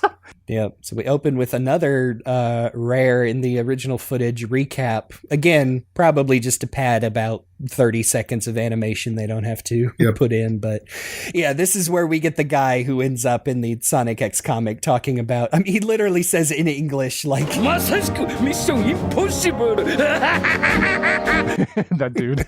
it's very This is funny. on episode 35 as well, by the way. Oh, excuse me. Escape yes. from Prison Island in Japanese, or Sonic's Big Break in the 4Kids. Like breaking Yeah, out. we get it. That one's fine. get it. I guess. Sorry, I just like the fact that in this... Oh, sorry, carry on. You were Oh, gonna no, do your yeah, thing. quickly get our credits. It was directed by Ichizo Fukushima, was written by Chinatsu Hojo, and was storyboarded by Johei Matsura. But I do like that Sonic is just chilling in this cell, which is the opposite of what it was like in Sonic Adventure 2, where he's like pacing around the place. He's just taking it easy. While that guy just like now goes completely ham about how like seriously, Sonic will never escape from this thing. I'm really enthusiastic about this for some reason. That is one of those things that is like a really stark example of how Sonic's personality is just that slight little bit different in Sonic X in a way that I think both interpretations are kind of fun in their own ways. Like, I like Sonic X's quiet confidence, but I also like Canon Sonic's restlessness. Are you trying to tell me that Sonic X, which was written by Japanese people, does not perfectly encapsulate every aspect of Sonic that is true, even though it was written 20 years ago before Sega figured out anything they wanted to do with the series now? No, I'm just playing. I No, they had actually already agree. worked out what they were going to do, because they wrote that fighter pilot backstory, and that was from which every aspect of Sonic spilled out. Anyway, Sorry, we're never going to quit doing that. I'm folks. sorry. We'll quit doing No, that but when people stop being dumb. Yes. So and we will never will. weirdly xenophobic. Yeah. No, I do concur. Like, it is a nice contrast, and I think it actually makes the scene with Amy in this episode later much cuter and funnier than the original one in the game. Is this a subtle, like, weird gay joke when they the Prison Island guards spot the swan boat with Tanaka and Chris, or is it just well, that sure is weird? I think it is just maybe, but I think it is just because those are like in theme parks swan boats. Yeah. And the whole idea is that couples are supposed to be in them because they go around there, and it's really This cute. was another surprising dub change for me, where like in the Japanese version, they're like, oh, it's a cute couple on a boat. They're probably fine. We don't need to worry about that. Whereas in the dub, they're like, oh my God, we need to shoot them right now with all our guns. They need to die. I know the exact thing is the guy sees like, oh, that's a swan boat. That's supposed to be for cute couples out on dates. It's like, oh, I wonder who's in there, and then sees Chris and Tanaka in their weird outfits, and they're just like, well, should we report this? And I think the guy says, No, that's too weird to be a problem. Or, something like, I guess the equivalent would be like, no, let's just pretend we didn't see anything. Yeah. But yeah, in the dub, they're like, no, open fire, better safe than sorry. It's fucked up. But the line, it's too weird to be a problem. Try telling that to Sonic fans. Eggman, and here we have Eggman's back on Prison Island, and he just presses a button and disrupts all of their communications. I mean, his own words, there's no such thing as a perfect security system so long as it's man-made. Yep. I like Deco and Boko. Again, they're in the remember when Deco and Boko weren't on screen? Well, they're back now. But they tease Eggman saying, like, you can't believe you let that Batgirl sweet talk you like that. And he's like, well, have you seen her gazongas? I can't remember what he says. Oh yeah, it is literally the line CyberLink just said is how he retorts to Deco and Boko. They say, "You're so cool, Dr. Eggman." But yes, here we get the briefing scene again, very much like the game. Rouge is going to get the Chaos Emeralds from the safe. Shadow's going to set the bomb, and Eggman will be the distraction. We have 30 minutes. Let's go. And a lot of photoshopped lasers and tweening Eggman's Eggmobile back and forth as he. Bad. One of those. It could be worse, but again, it could be better. At least one thing I'll say for all of this adaptation of the Prison Island stuff is we do find out how Amy got there. Because did she actually say how she got there in the game? It's been a while for me.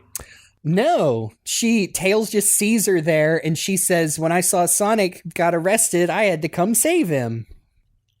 Well, now we know.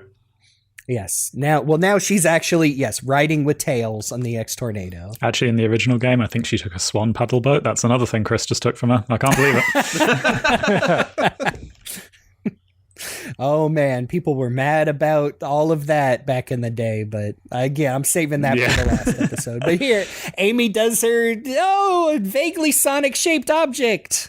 I must hug it. I must glump him from behind. And this is, I like this too, because she doesn't even realize until she sees Rouge smirking at her. I think in the, I can't remember in the Japanese version, I think Rouge gives like a little wry chuckle as well.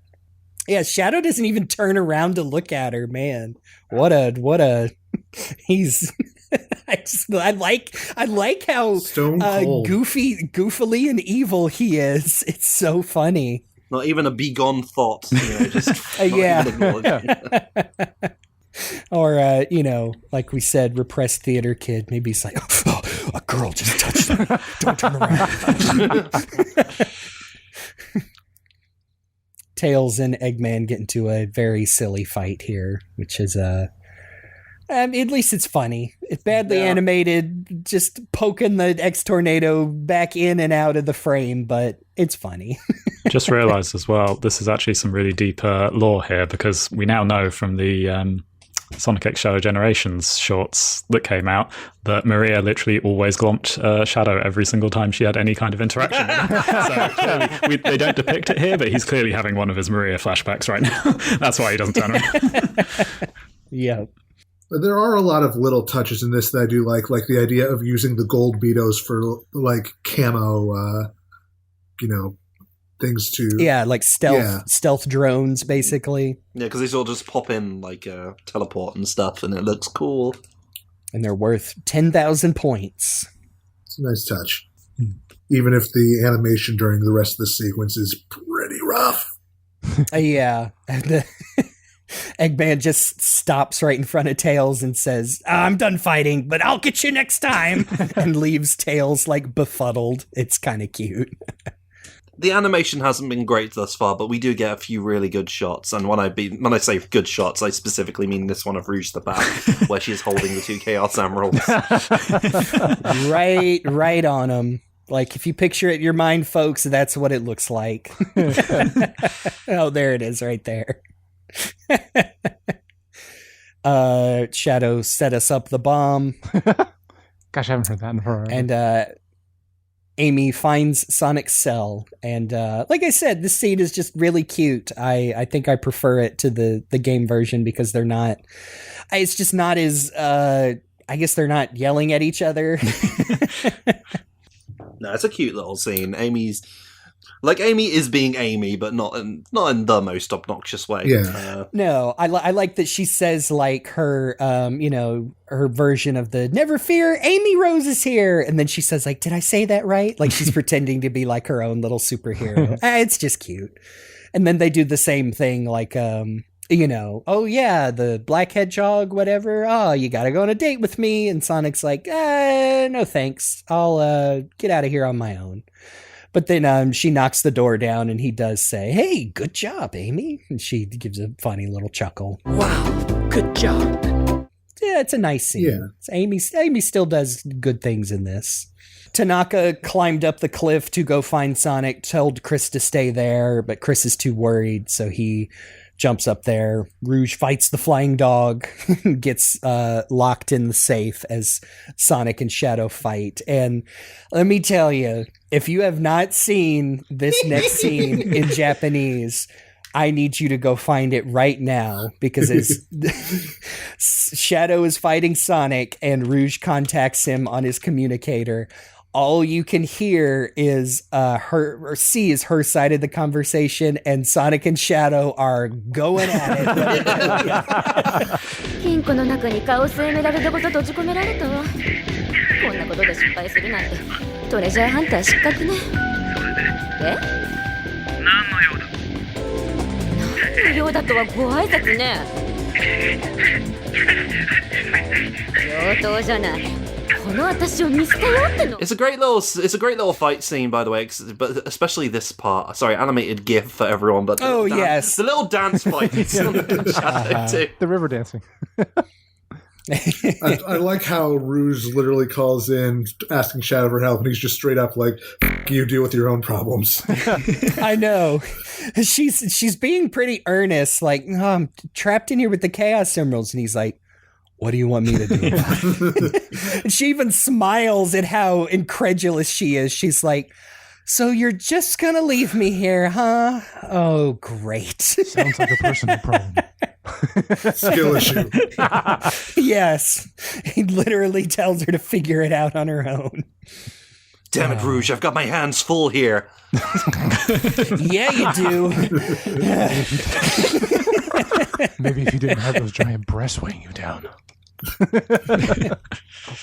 Now hold on, Shadow. All women are queens. If she brings... Okay, as I was scrolling through screenshots as you said that, it was the flashback to Maria, so I was just like, Maria was a queen. I have to say that.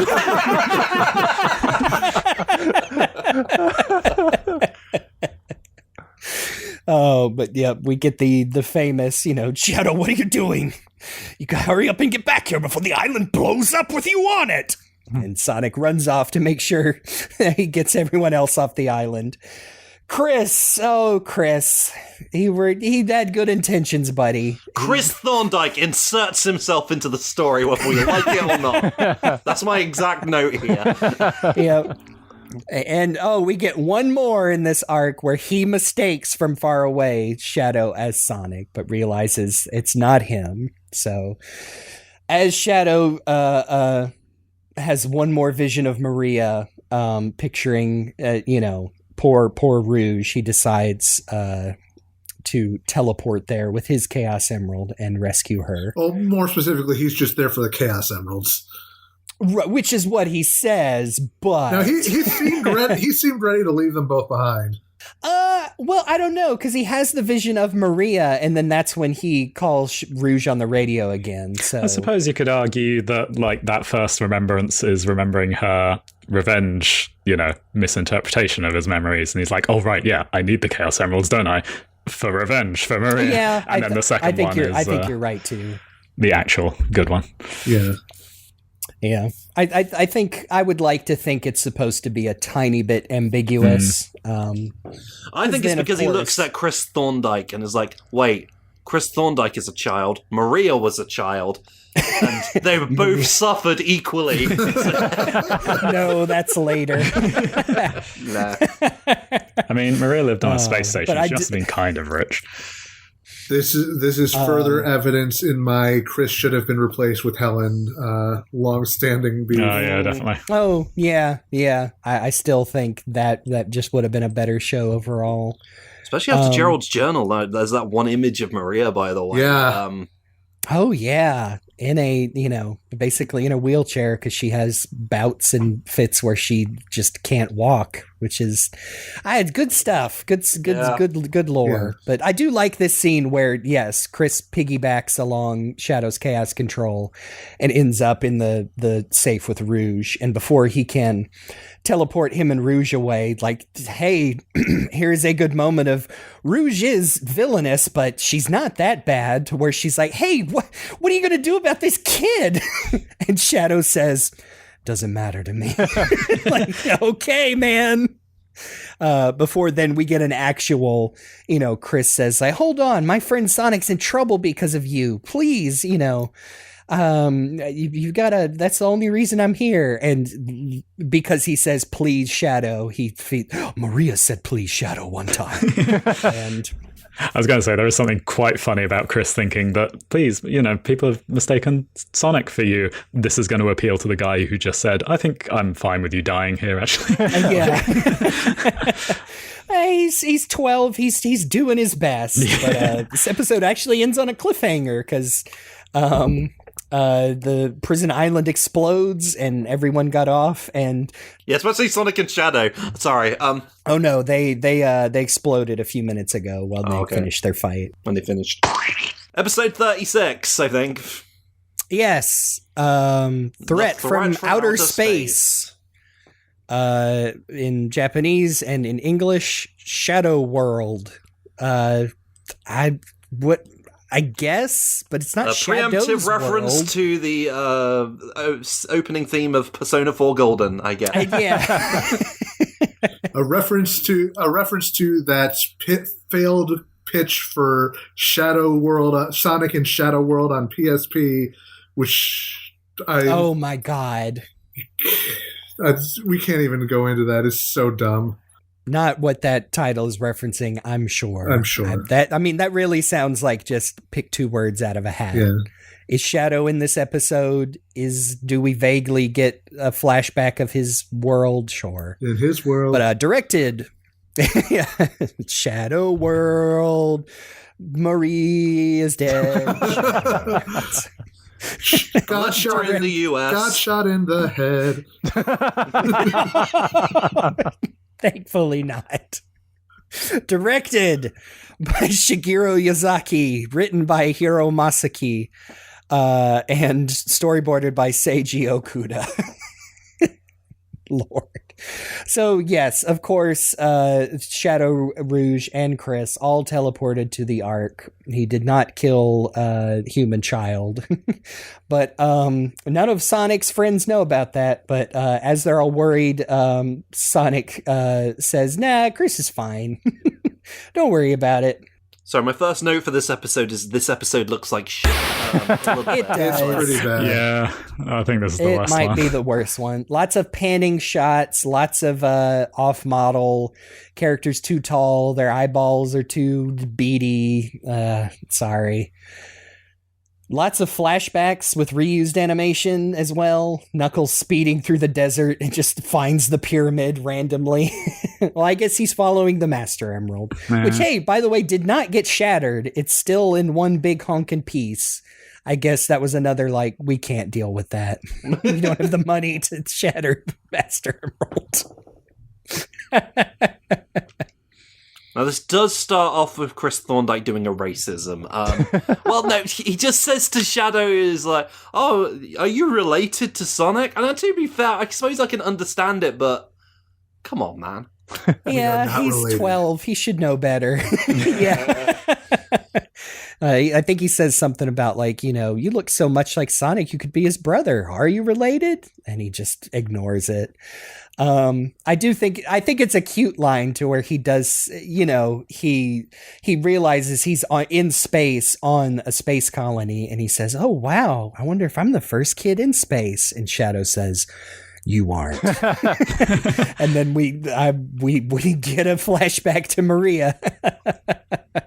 Now, I will say earnestly, this was one of my favorite scenes when I first watched it back as a teenager, because this was the first time that I'd seen a quote emotional moment in a Sonic thing actually be given gravity and fitting music for a start. The soundtrack here is lovely. I was really disappointed that it wasn't on the official release, but thankfully there's been fan efforts that grab the music from the surround sound version of the DVDs that restore this particular piece that they use here on a few other scenes in the series, but obviously completely butchered in the dub in all ways. Because they make a point in this flashback where we see, Shadow and Maria running for the escape capsule. She is, again, hanging on to the release lever and is obviously injured. They play it very this is Shadow's memory of it. So there's lots of fire that almost seems to envelop Maria. And it completely drowns out her voice, which I think is a great touch. Yes, and the dub just has her keep talking, keep yapping, blah blah blah blah blah. When I think even a child would understand, you can't hear what he's saying, and even planting the doubt that maybe Shadow doesn't know what her true wish was. But here is where, okay, sorry, calming down here. This is where I think Sega might have called up 4Kids, because there is no way in hell that they would get the sayonara adios line unless someone told them, because in the dub, she does indeed say sayonara Shadow the Hedgehog like she's supposed to, because in the Japanese one, of course, she says adios, which is it's from the game. You're not supposed to mess that up, but it just makes me wonder, if someone called them, say, it's not Chaos Control now, it's Chaos Control, you're messing with our branding, but I don't know. And we were just talking about how much better the Shadow the Hedgehog dub is over this, and yet that... man, what is... Oh, I don't get it. Don't get it. How Sega themselves messed that up, but... Yes, this is, I gotta say, man, if you want an example of, why people like Koji Yusa as Shadow's Japanese voice, anytime he has to scream Maria's name as he is watching her die yet again, he puts all of the effort into that. Yeah, this is actually where I wish the drawing of Shadow was better, but yes, we get the line where he says, "For all the people of this planet, Maria, I promised you revenge." Oh, but he didn't do it in Radical Highway this time, though, so does it really matter? No. What are you, Black Doom? I'm afraid not. Yeah. What's with you and Radical Highway, the Hill is Always Greener podcast? Well... That's for real fans that know the context of that one. I love I can't remember if this made it into the dub, the scene of Danny, Francis, and Helen making sure not to rat Sonic out to the dirty cops as he runs by. By the Power Kids. The kids are all right. But Scarlett and Stuart have tracked down a lead on their big story. They go into a flop house, right, to meet that witness. The Bucket Hotel. Yeah, it sure seems like it. Oh, okay. And they walk in on what? Jerome Wise eating, what is it? Is it apple pieces or something? It's a very much a Lenny. Please don't people know how I live. There's a baseball game going on at Diamond Stadium at the TV. Diamond Stadium? Oh no! Eggman's making an announcement right next to the Poo building. Sorry, this scene is ruined forever either way. Thanks, internet. Sorry, it's a very good bit, but we can't take it seriously anymore. No, of course. I mean, want to be perfectly clear, not ruined by the Snapcube fan dub, ruined by people who always bring it up because it is still really funny. I haven't even watched the full fan dub, but I've seen that scene like same times at this point. Well, watching the full fan dub and getting the context that Alfred, who plays Robotnik, had never played the game and had zero context, and that all just came off the top of his dome. I love it. Piss droplets. Okay, sorry, we had to pay lip service. This scene also sucks because. I'm sorry, this sequence where the arc blows the moon up looks like dog shit. It absolutely does. I mean, it gets the point across, but not good. And we get the same cutaway to what is it? Sonic Helen Cream Tails. and I don't even remember. Yeah, Helen is just there randomly. I mean, I know she had a scene. Because she looks like Maria. Oh, it's so weird. I was just saying, in all of this, Shadow, once again, not beating the theater kid out, like, allegations, this is the last time that mankind will see the sunrise. It's so good. Yeah, he's loving this. You see him smile as he does it, because he's probably thinking of that one fan dub clip. It's like, Obama, you idiot. It's trying to skip around, but we get more flashbacks with Maria. It's basically the scene where Maria and Shadow both want to actually be able to visit Earth, blah, blah, blah. I'm sure it's wonderful. Well, one thing in the following sequence that I think is really interesting is the reveal that Tails initially builds the fake emerald because he wanted to use it to power the X-Tornado to reach space. Yeah, that is pretty nice. That emerald sure is mysterious. I cannot believe it became relevant again. I know. In Shadow Generations. I mean, I love it. Let me be clear. I fucking love it. But it is quite funny. It is an improvement on the story, I think, what they did with it here. I agree with Luke in terms of, like, in the original game, he does just pull it out of nowhere. It's like, I have something for just this occasion, as it happens. Yeah. Like, they don't really know what the canon is about until they get up there, so it's kind of weird that... I love, even in the original game, a good line delivery from Ryan Drummond, the Tails? Like, what the fuck are you talking about? You made a fake Chaos Emerald. But this is the first time that Stuart and Scarlet realize they're being followed by literally the Men in Black. Which is weird, because nothing ever comes of it. They're just like round the corner, and they're like, that's a bit weird. And they just carry on. I mean, they attack them later, but they are just spying on them with guns, like... Yeah, that is the one thing about this is that I always remembered this subplot being a bigger part of this arc, but I feel like it does not get, they don't use it quite as much as I would have liked. We'll talk about it a little bit more in the next episode when it kind of reaches its denouement, but, I do wish there had been a little more of that. I feel like the whole purpose is to like reveal the guy that Scarlet and Stuart talk to, but then it kind of gets wrapped off screen where it's supposed to be what Topaz is investigating, and they do wrap it up by arresting all the guys for treason, but then when you realize oh yeah, that's what Topaz was doing, but she doesn't show up again in the show until episode 38.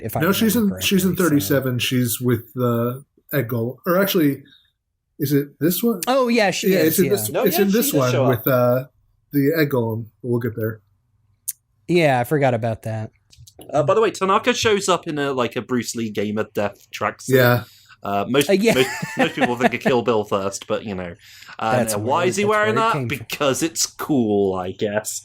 Yeah, and I mean he makes Bruce Lee's noises, which he's done before, because Tanaka's is an accomplished martial artist, I suppose. He's riding a bike because a motorbike. Because what? Yeah.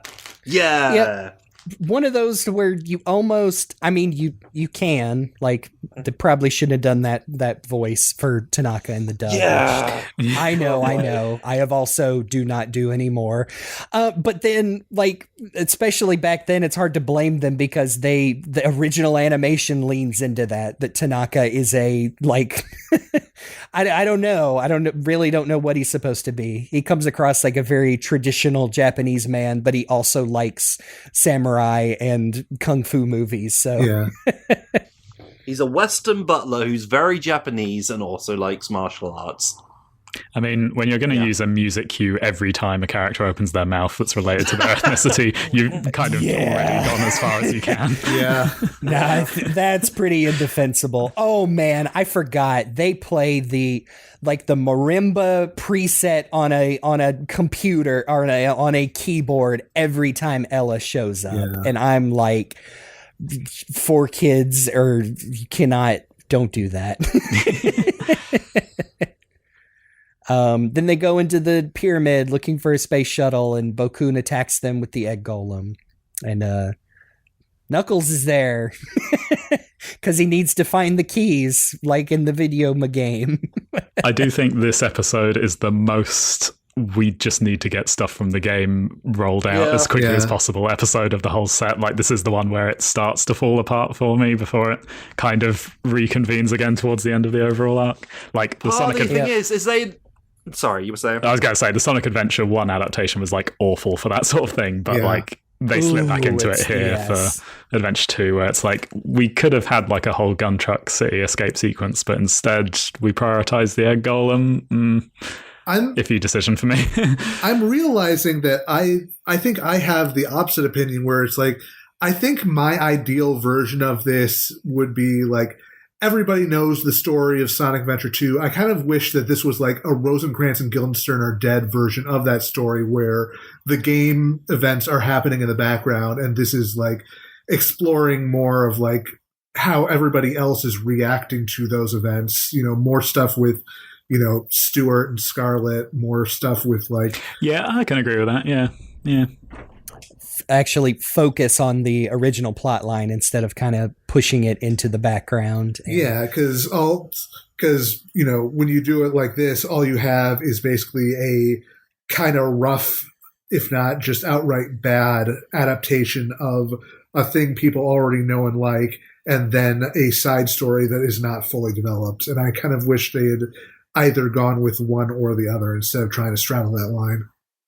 Now, on the other hand, this does have my favorite bit of animation in this episode, where the golem grabs Sonic out of midair, headbutts him, and he falls to the ground, like violently reacting. It's quite funny. It is.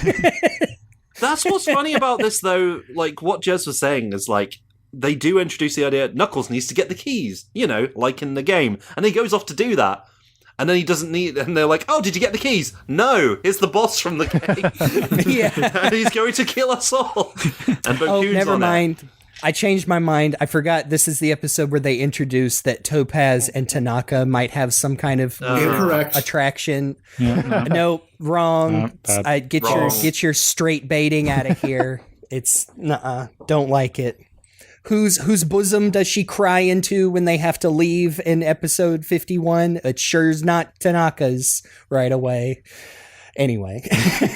Another note, by the way, they do like, because they basically, the characters guilt Knuckles into going to find the keys, by the way.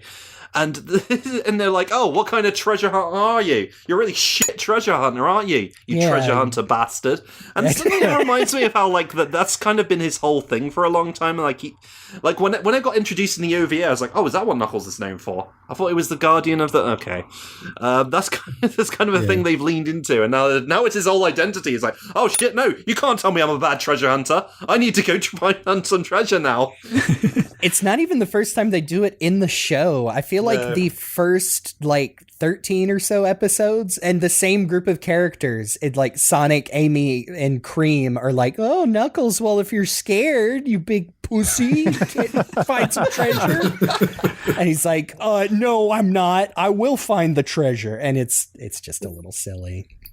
I do like the simplified explanation of, the reason we're using Eggman's rocket is because the X-Tornado does not have enough seats. Yes. It is funny that Tails went out of his way to prepare all this. Just like, no, it's fine, we got a rocket. I was like, oh. Yeah. I mean, yeah, okay, fair. We haven't got enough room, but all right. Okay. Cool. Save us the animation of putting the X-Tornado in space, I guess. Hey, we're almost to the good animation, folks. We're almost there. Let me drag us back a little bit further. Oh, sorry, you were saying yes. I was going to say, I like this screenshot. You can tell that Tails is still really upset about the fact that they didn't get to use it. That's them in the cockpit of the rocket. Just like, well, I had a whole thing planned. It's like, you're flying a spaceship, Tails. Be a bit more excited. Yeah, but it was going to be my thing. I know, and there's 2 cockpit seats. Sonic's also one. I always wonder if Tails is like, yeah, well, I fly the X-Tornado, though, not Sonic. I mean, the one that Sonic's flying is just like a pretend one for, I know, they are drawn differently. They didn't even bother to draw the same shape, so maybe it is. Well, Tails is playing 1 player and Sonic's playing 2 players. Reverse. Hey, Sonic, you man the cameras. Okay, buddy. Oh, sorry, I don't want to drag us back too far when we were just talking about how we want to get to the good episodes, but there is a scene that we did gloss over, and that's the scene where, Eggman, calls the president to be like, and you better accept my demands or I'm going to destroy the whole planet. And the president's just like, man, I really thought that, I feel so pathetic, because here I am giving up to this horrible madman, and Sam Speed is like, hey, You threw away your pride for the sake of your country. I think that's pretty cool, actually. And all of that is gone from the dub. In the dub, he's just... in the dub, the president is just like, oh man, this sucks. And Sam Speed's just like, well, hey, if he blows up the world, you won't have to balance the national budget anymore. Wink. Thanks, Sam. See, I think that is literally where I tapped out of the dub, was right before that scene. I'm like, no, I don't want to finish this. It's not, that's... Which kind of, again, we just talked about how Sam doesn't actually have much to do in either version, but the fact that he is very encouraging to the president pays off in the last episode of this arc, and, feel like that didn't get transferred over with that fucking stupid line. And I think specifically he says because he gets on his knees and is begging Eggman, it's an impossible decision, please. And Eggman makes fun of him, like, oh, you're supposed to be the leader of the free world, and look at you begging for my mercy. And Sam says that, like you said, he threw away his pride for the sake of the people that he is supposed to be leading. Yeah. And episode 37, we're almost there. We're getting to the good parts. Battle on the Space Colony Ark. Curiously, in English, the episode is titled Robotnik's Revenge, which is, feel like the title of one of those old, not the Golden Books, but the other story books. I'm pretty sure I played that fan game, actually. Oh, yeah, that too. This was directed by Mamoru Inomoto, was written by Kyoko Yoshimura, and storyboarded by Toshihiko Masuda. Yes, this is where Scarlet and Stuart finally track down I guess this is like an old folks home, an assisted living home, where their source of someone who was hands-on with Project Shadow lives. But before that,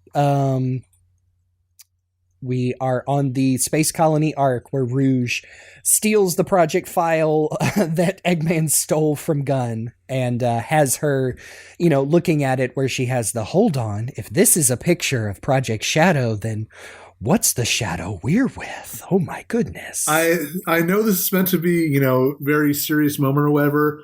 I could not help laughing at this scene because of the restoration for the Discotheque release, where it's very clear that all of the windows are Sonic X number 37 cut 15.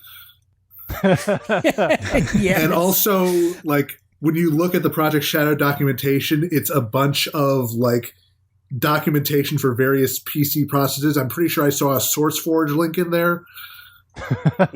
I think there's another when she confronts Shadow with this. I think later in this episode, she presents the picture of the biolizard, and in the background, the text is talking about. It seems like copied from Wikipedia or an encyclopedia on like a some type of like ancient ancestor of modern mammals.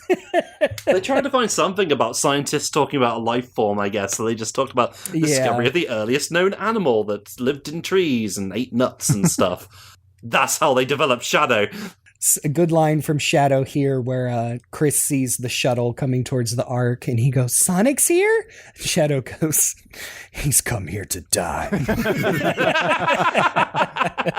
The theater kid.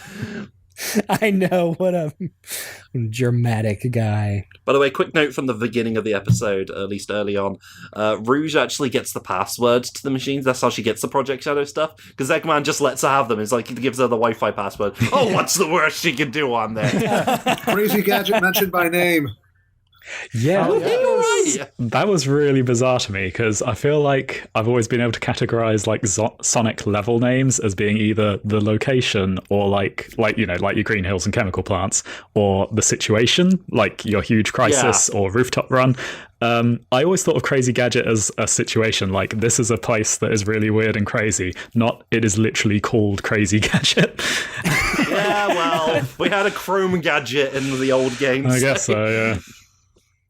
Well, in the Sonic Adventure 1 adaptation, he references Final Egg by name as well, which is like, yeah, this is definitely going to be my last base I'll ever need. I'm going to call it the Final Egg. Nothing will go wrong this time, for sure. A little bit of headcanon. What if Gerald let Maria name all of the bespoke areas of the Ark? Well, this sure is a crazy gadget. Oh, your crazy gadgets, Grandpa.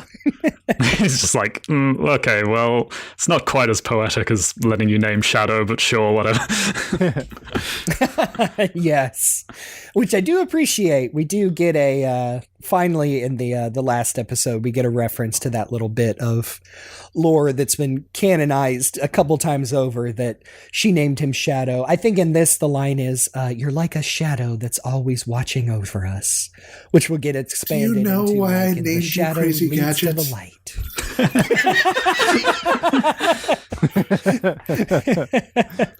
You be one crazy gadget, you know? So, meanwhile, Stuart and Scarlett are trying to get this old man with very prominent eyebrows to tell them about Project Shadow, and he tells them, like, "Do you know how dangerous this is to be talking about? I won't say anything." And so as they go to leave, the Men in Black show up and like literally try and abduct both of them, and Stuart and the old man beat the crap out of them. You know, no guns, nobody gets shot, they just get karate chopped. With eyebrows like these, you don't need guns.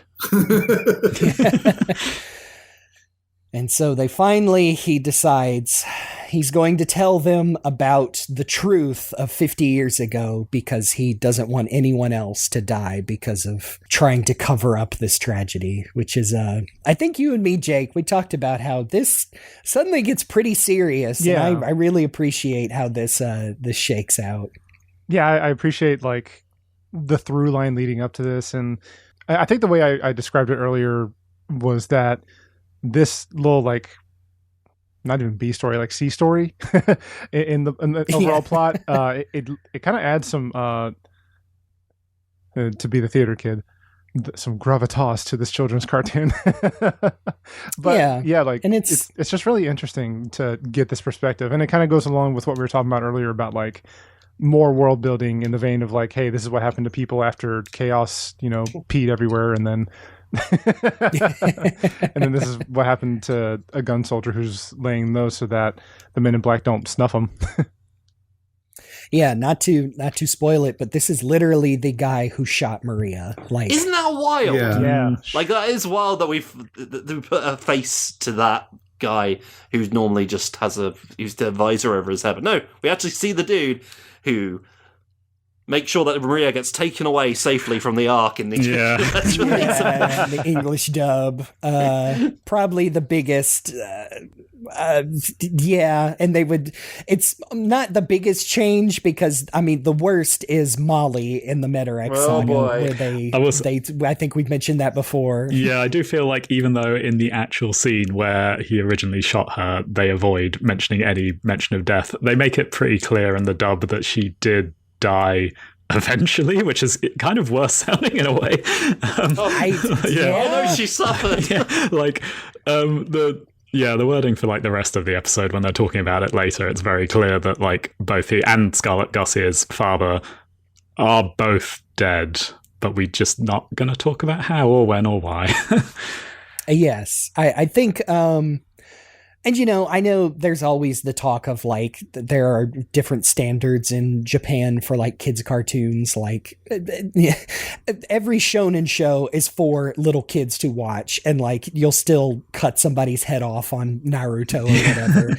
But I think the fact that this, like, they do not show this man shoot Maria point blank. You see the gun shot. You see him tell her to, step away from the thing.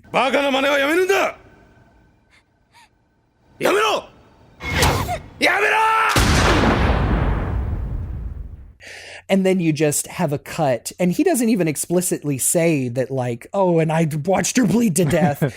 It just, it doesn't dumb it down, and it allows, like, even kids watching this, especially if they played the game, like, you fill in the gaps. Yeah. And, like, Gerald says that Maria died later, which I also think got removed from the dub. I can't remember.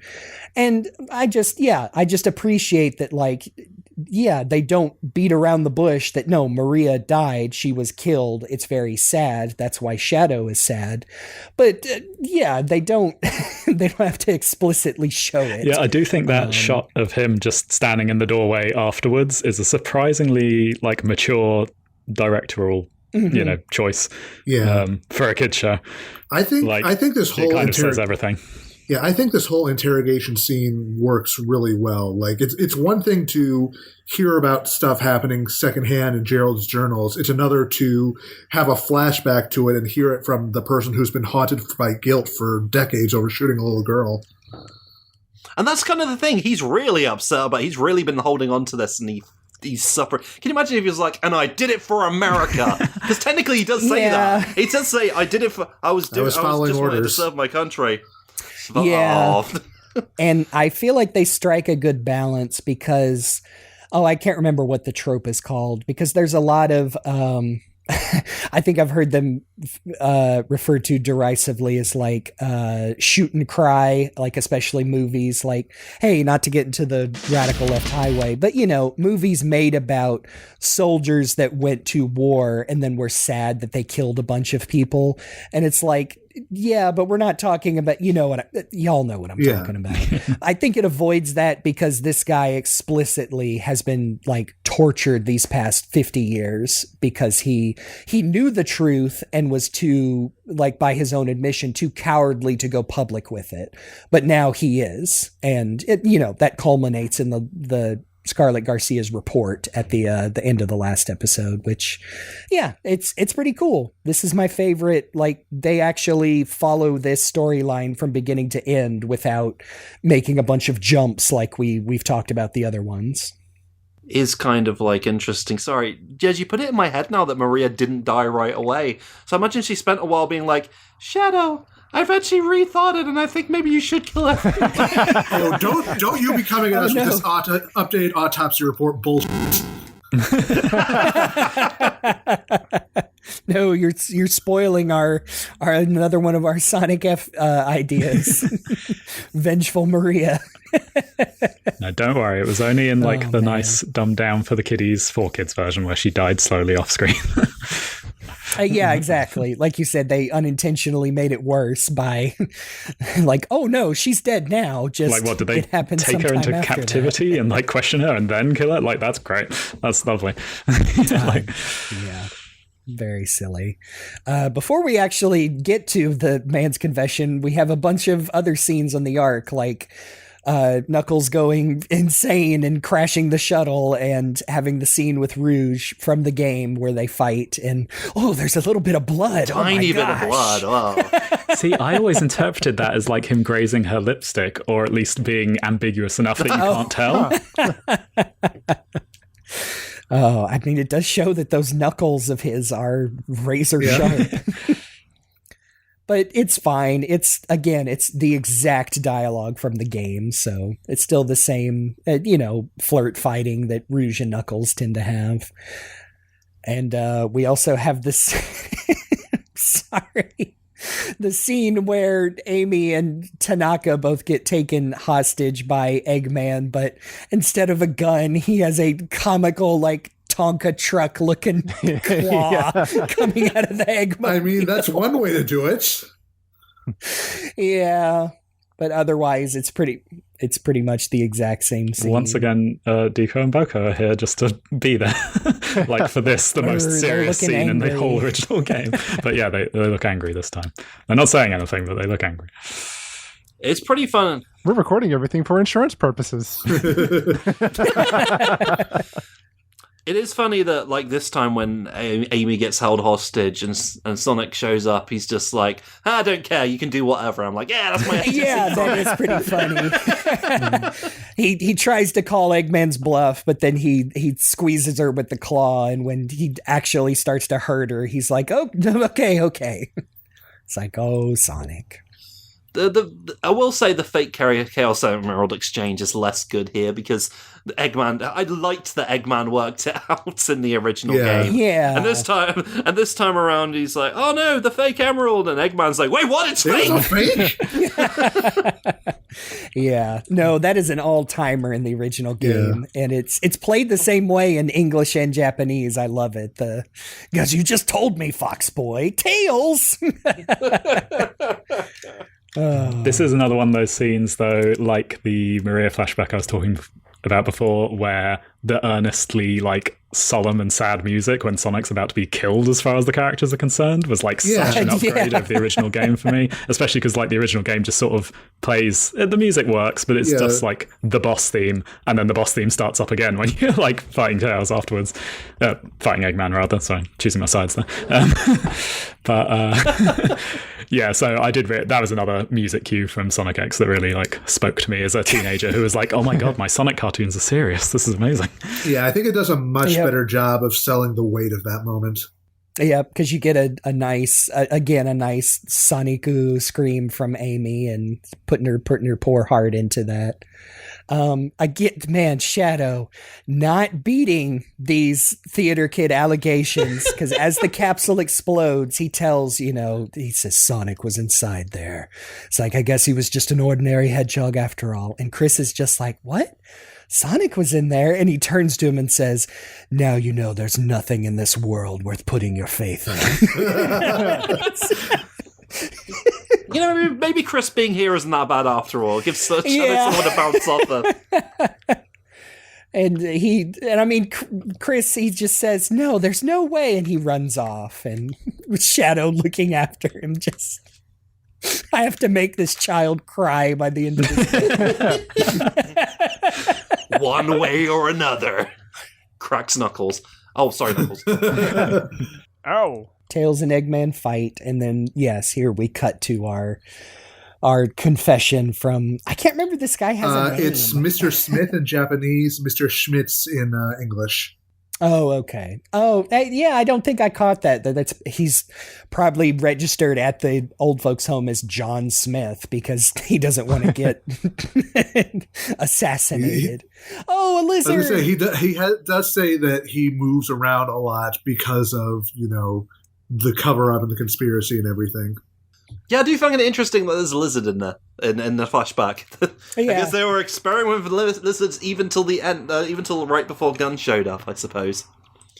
Yeah, there are some interesting... We don't get a good shot of, like, all of the large, like, cryo tubes, but there is some, like, pretty misshapen-looking creatures in there, which, again, would be fleshed out in the future, talking about Gerald's journal and other that, like...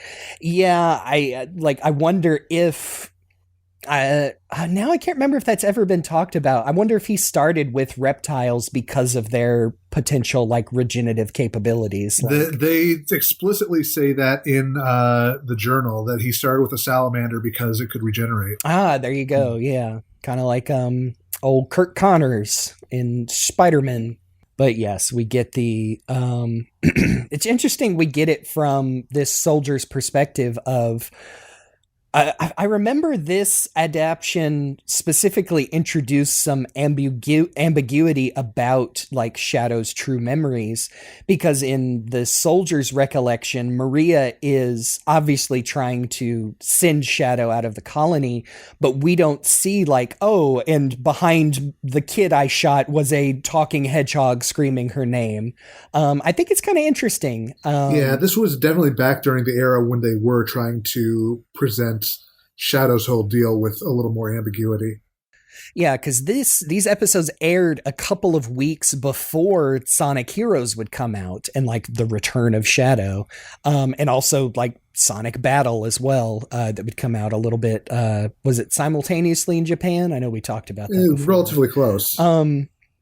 Yeah, I just thought it was interesting. We get to see Shadow's memories from so many different perspectives, from his own tampered memories, from Gerald, from this soldier, and then finally his true memories of Maria. But yeah, we talked about this scene. I think it hits pretty hard. It's completely silent except for the voices and sound effects in the original, and so when they play that real gunshot, I mean, it's just very poignant. Like we said, I think it's actually done fairly well. And it just smash cuts right to his, his current age, 50 years later, it's just trying to say, like, all I wanted to do was to stop her. And I don't know. It's just, hey, this is what I like about this show. Like, it ain't perfect, but it does, when it hits, I think. I never figured out the two capsules thing. Is that supposed to be Emerald that shows up in a couple episodes? That's another thing that's very confusing. That's always confused me, because it's implied that Shadow isn't one of those two capsules. Yeah. In like the wording somehow, I can't remember what it is that they say, but they say something about not recovering them, but they clearly did, because Shadow. I know. I wonder if that's literally a writing mistake. Yeah, again, there was a time back during this era when they were trying to be ambiguous about whether Shadow really was the real, ultimate life form or not. So I think that this was meant to lean into that, but it's not exactly. I feel like it's not explored or explained as well or as fully as I would have liked. I think you're right. I think they just drop it after this. I mean, especially after Sonic Heroes and Shadow the Hedgehog come out, they just, well, whatever. Maybe Rouge was just trying to fit it in. Well, yeah, definitely in the game, I think it's pretty, especially if you're playing with a modern retranslation. She's saying like, hey, this is a big lizard and you're not a big lizard, so how do you know you're the real Shadow, etc., etc. I do like that the soldier, Mr. Smith, almost says exactly what the president does in the first episode. He says he joined the military because he wanted to be a hero and bring peace to the world, but instead, and he trails off because he starts crying and Scarlet grabs his hand. It's interesting. I don't know if they're, I don't think they're really trying to say anything like, politically or culturally, but kind of like the whole theme of like, Chris, Chris's grandpa telling him that, you got to do your best in a new situation. There does seem to be an underlying of you can still be a hero, even if, you don't think you can in the situation that life's handed you.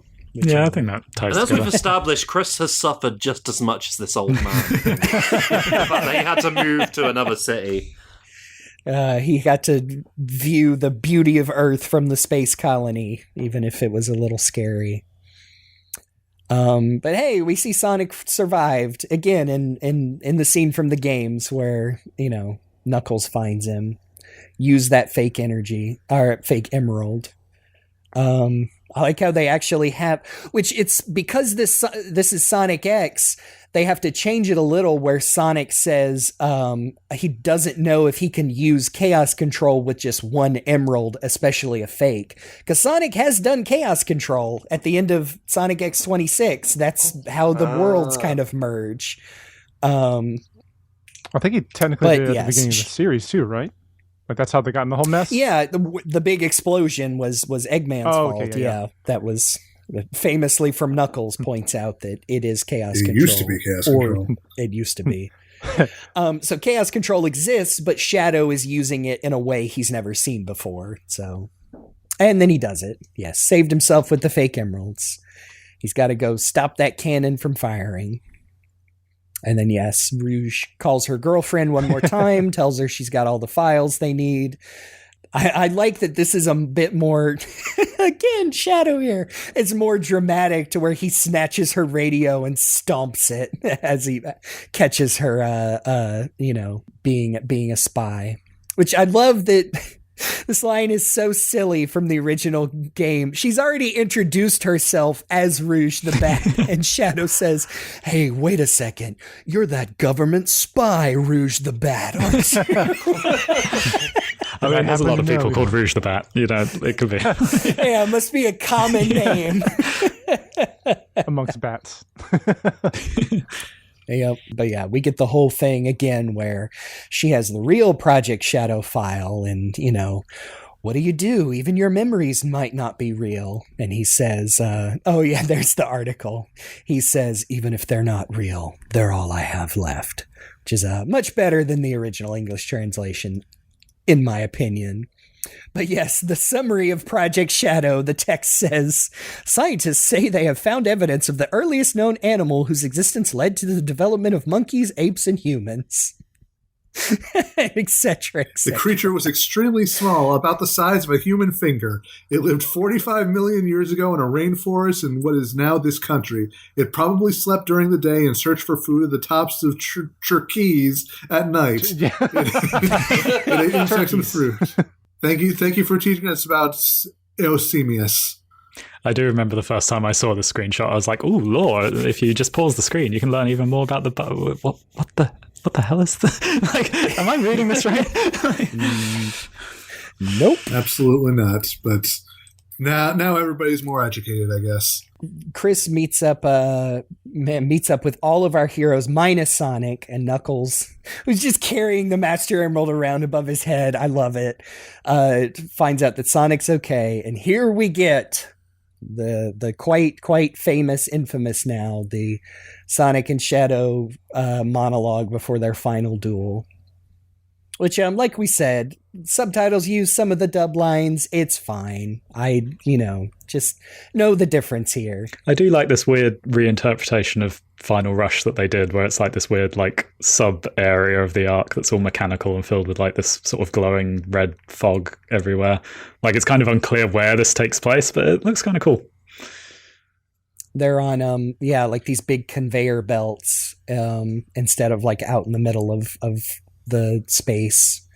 But it's kind of cool. It's also interesting that also implied that their fight is actually what disables the cannon from being shot, which more is hilarious. Specifically, Shadow's just blowing up with his tail spears. Yeah.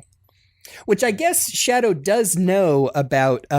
He does know what will happen when they put all of the emeralds in the Eclipse cannon. So I guess he just doesn't care. What does he care if the cannon doesn't fire? I generally think that this is a really good fight sequence overall. Yeah, the animation suddenly gets a lot better in the last 2 minutes of this episode. Someone kind of cursed about this Shadow smile, and I don't know what it is. Ooh. Showing them pearly whites. It almost looks like a very toothy grin there. Almost looks like a Sonic Underground smile. Yeah, Deco and Boku even point out, what the heck is Shadow doing? He's destroying the gun barrel of the cannon.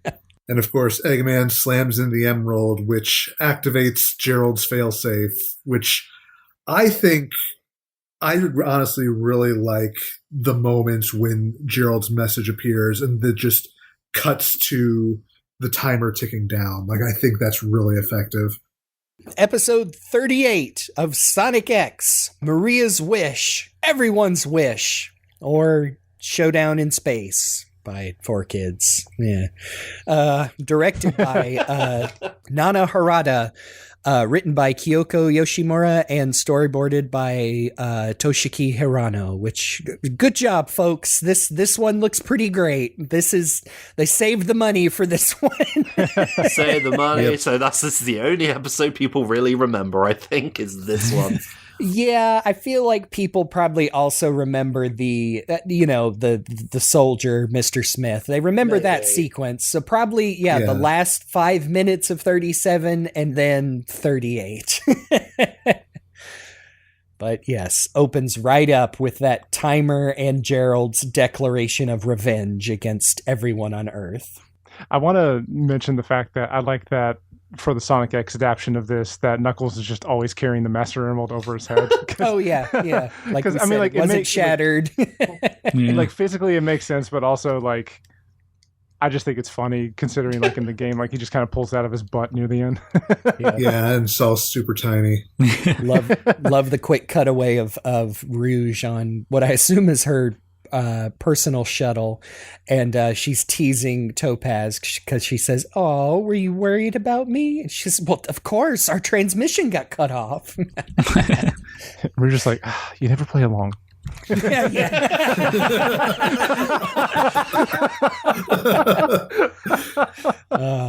Then we get a beautifully animated conclusion to the Sonic and Shadow fight. Look at how good our boys look here.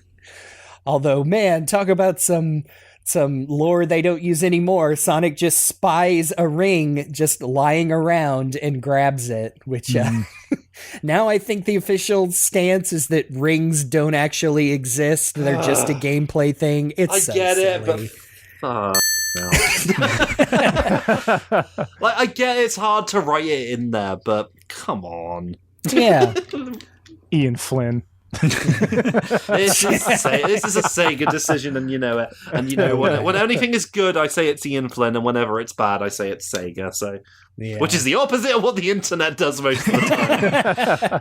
No, I bet Ian would love to try and come up with a potential origin for the rings and why they're in the world. But hey, this is pretty cool. I remember thinking like, oh, this is very Sat AM like, where Sonic just grabs a ring and gets a cool power up.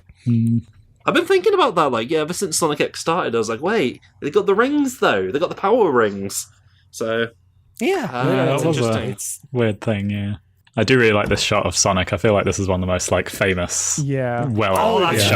Sorry, that is to the listening audience. This is a very cool image of Sonic the Hedgehog. There you go. Yep. That's my alt text for this. It's the shot of right after he grabs the ring and he's mostly in shadow, and looking at shadow. No, that was that was a few episodes ago.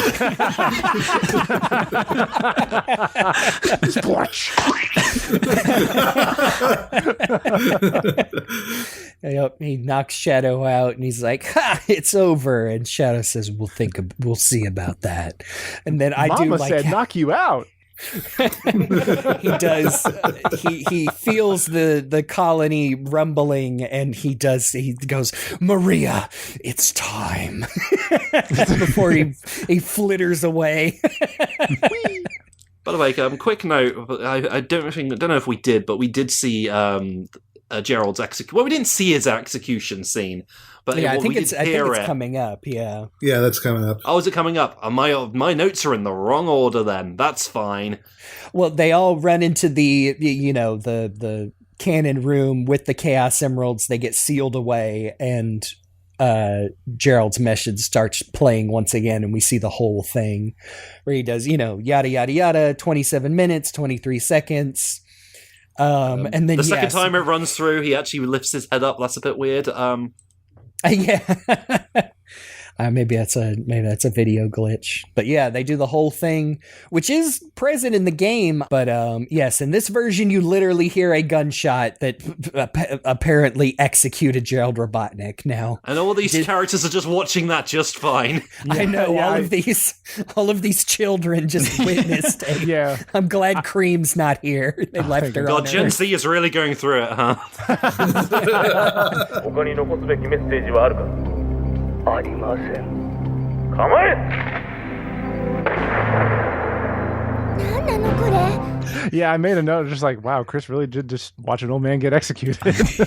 Which if I remember correctly, I don't know if this was ever fixed, in the English dub, they forgot to mute the shotgun sound, or it sounds more like a rifle. They forgot to mute the gunshot, and Gerald just keeps talking over it. I rewatched that scene, and I think that they might have misinterpreted it as static from the recording or whatever, because it kind of sounds like it. You'll see. You'll see. You'll see. Who is that guy? Sorry, we were joking about this earlier, and someone was just like, ow. Well, anyway, all of you are great. That's smart. Oh, but yes, we have Rouge comes in and says she's gotten a report from Earth, and says the colony's crashing. It's again very much lots of lines directly from the game. Sonic, poor Knuckles catching strays, gets the letting Knuckles pilot the shuttle over here is more dangerous than you'll ever be. You know who else caught strays? Which is funny as well, because he didn't pilot the shuttle over there. We specifically saw that he did not. Yeah, he grabbed the control. I guess he took the controls, basically. Yeah. It kind of hits it hits more in the original game where you don't see inside the shuttle, so you can just picture whatever. Then you get one more flashback of the fall of the Ark from the perspective of Gerald's diary, where he talks about he went insane, he found Maria on the list of casualties, he took control of Shadow's memories. Like, if you wish to fill the world with destruction, awaken him. Cannon's core time. Yep. I'm not going to lie. I think Deco and Boko carrying the Master Emerald for Knuckles is super funny. Yeah, that's like the pinnacle of their involvement in this whole arc. Yeah, right before that, we do get the cops kicking in some door and arresting all the men in black that tried to kidnap Scarlet and Stuart, and then that wraps up that little side story with Topaz and her commander. Although she does lament. I think she's starting to say, like, even though we arrested them, like, in the end, like, was it pointless because now the Earth is going to explode when the colony falls. I do like that it's, a very kind of abridged version of Cannon's core for this whole sequence. Like, they even get a little bit of the flooding in, technically. Yeah.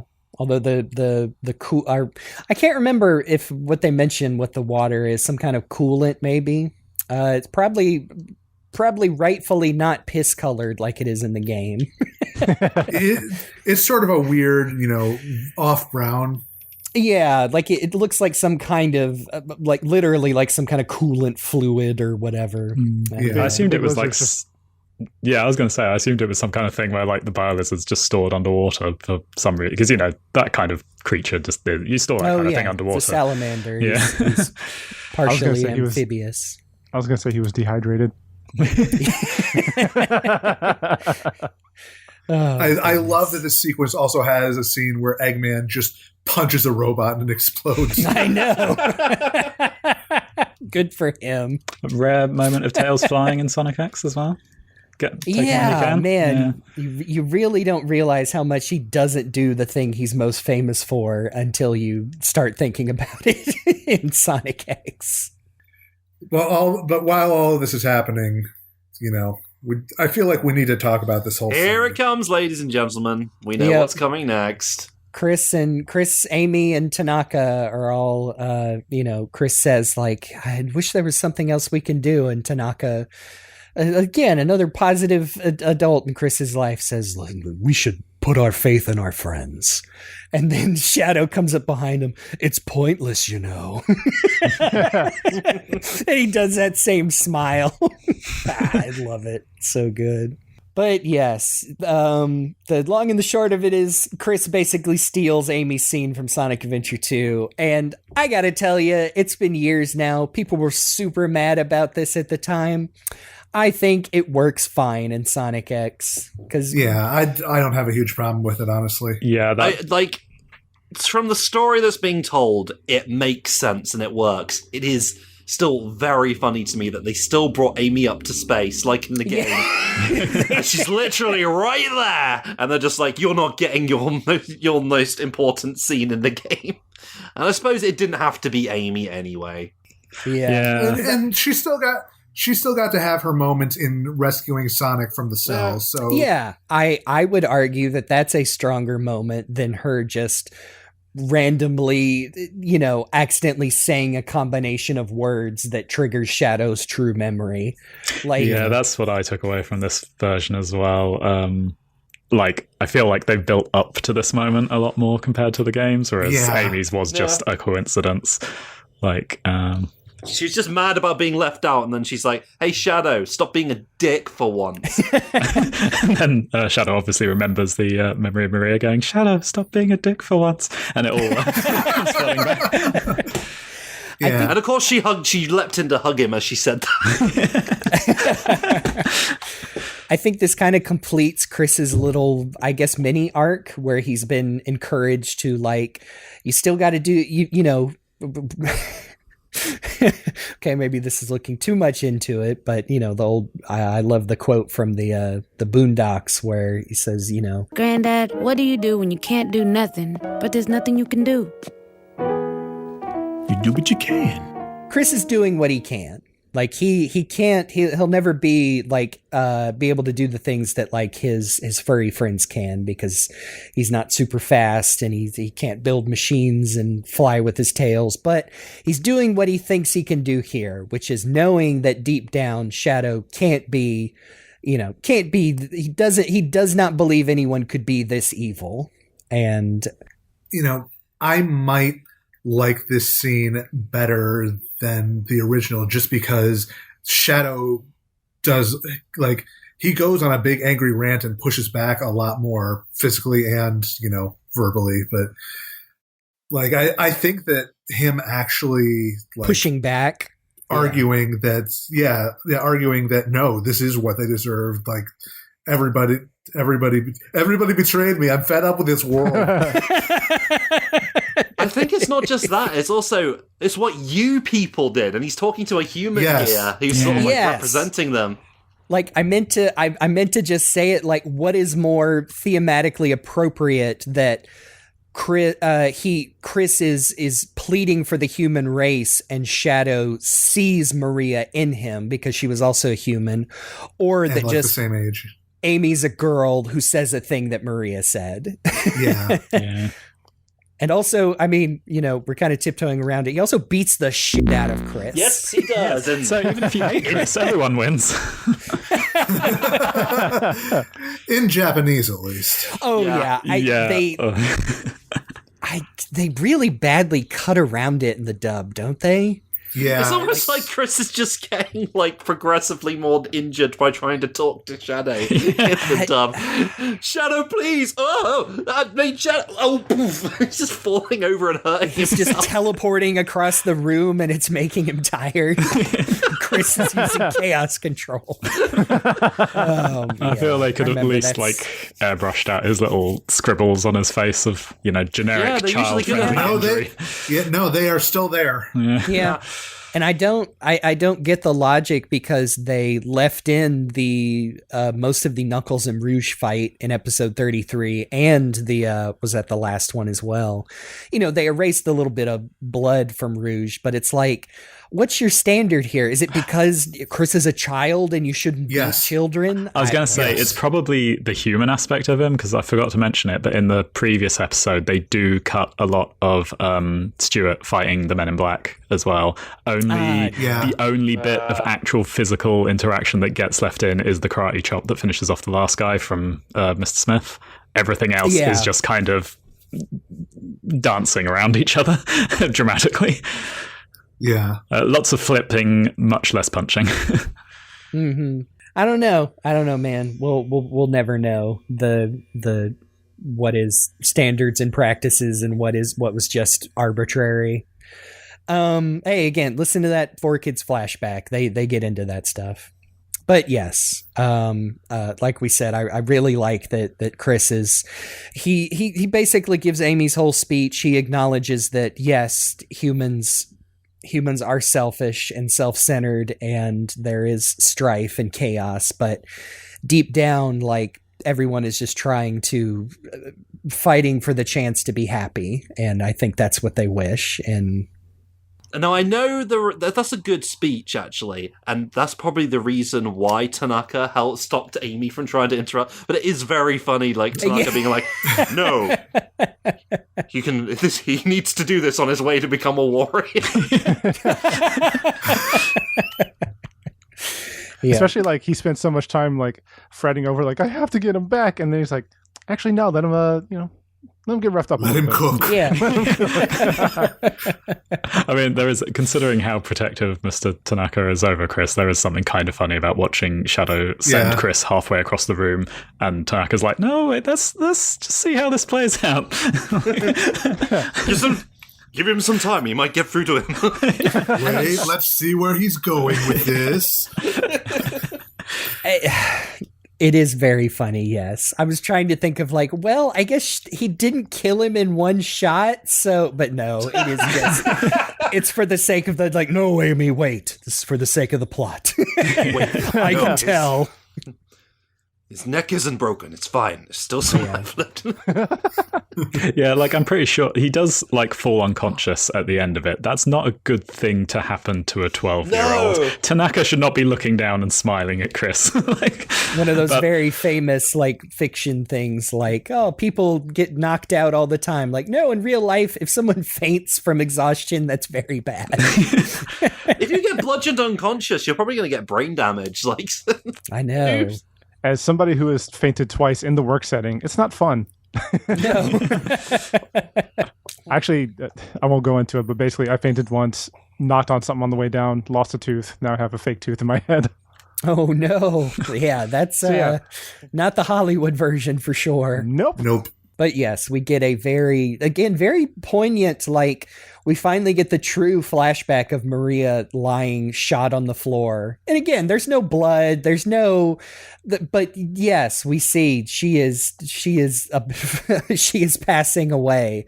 But yes, we get the famous, instead of me, now you'll go in my place, Shadow. For all the people on that planet, give them a chance to be happy. Let their dreams come true. Fulfill their wish. Really lovely, beautifully animated bit of a child dying. Yep. And then we get I always like the scene. I could never tell if it was. Now I think, especially looking back, because Shadow Generations does this a bit in Dark Beginnings, is the pan down of Shadow and Maria in like a new pink dress outfit, sitting outside in the wind underneath a beautiful tree.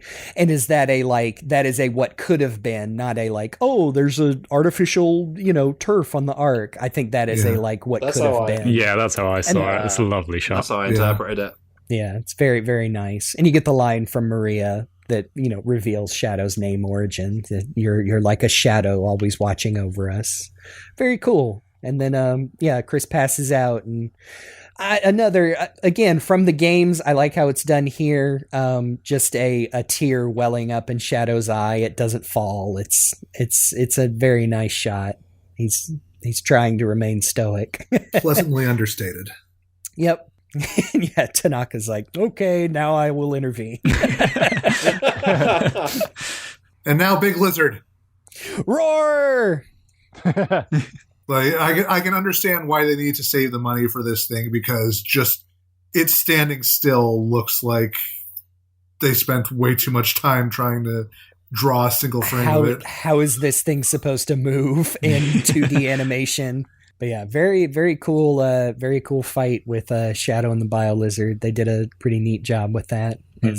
Poor Knuckles is really feeling the pressure as he's trying to get through the Master Emerald speech. Even Sonic tells him, "Knuckles, calm down.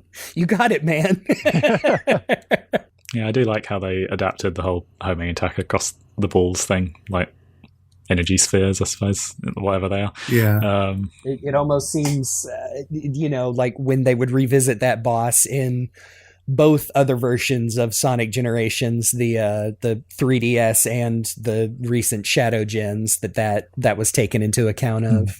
It is funny how, slightly off topics, we're talking about the games, but it is funny how I think that sticks in most people's memory because of how unreliable the homing attack was in that game, and how every time that you had to make your way up there, it was like, am I going to even continue the boss on this attempt? Like the first times you're playing it, at least, it was a really hard boss back in the day. Whereas now, I still kind of get nervous about that bit, but in the modern games, it's fine. You know it's going to work. The homing attack works. They figured that one out these days. And now almost there are too many bosses which are just homing attack along a chain of things to get the weak point. But back then, it was kind of novel. So I like we get a very cool transformation sequence, which I think shares I think it was established in the last arc, the Sonic Adventure arc, the super transformation sting with this really crunchy guitar I like on the original soundtrack. Yeah. And Sonic checks on Chris as Super Sonic just to make sure he's not dead again. Yeah, right before the final battle, just pops into there. It's a nice moment. I almost got a sense that he's healing Chris there, but I might be thinking of the fact that he does that in episode 26. Yeah, I think it was probably worse in 26. Yeah. Chris might have gotten burned and shocked by the robot and the emeralds. Yeah.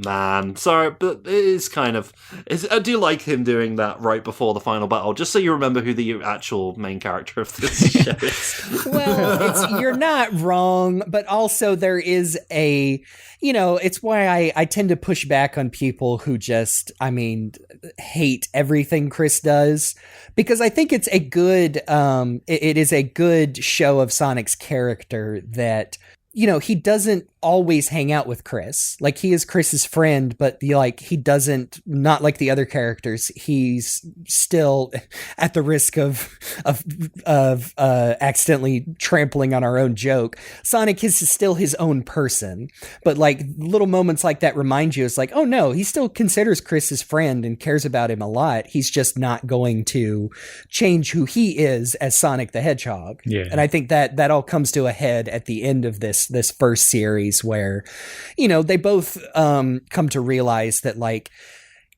they are very good friends, maybe even best friends, but that's they just can't be, you can't be with your friends forever. They have to be separated. But so I think it's a nice little moment like that. But again, I think I'm the king of reading too much into things, so I apologize for deflating your very funny joke. But that's for a future there. episode. Right now, let's beat up a lizard.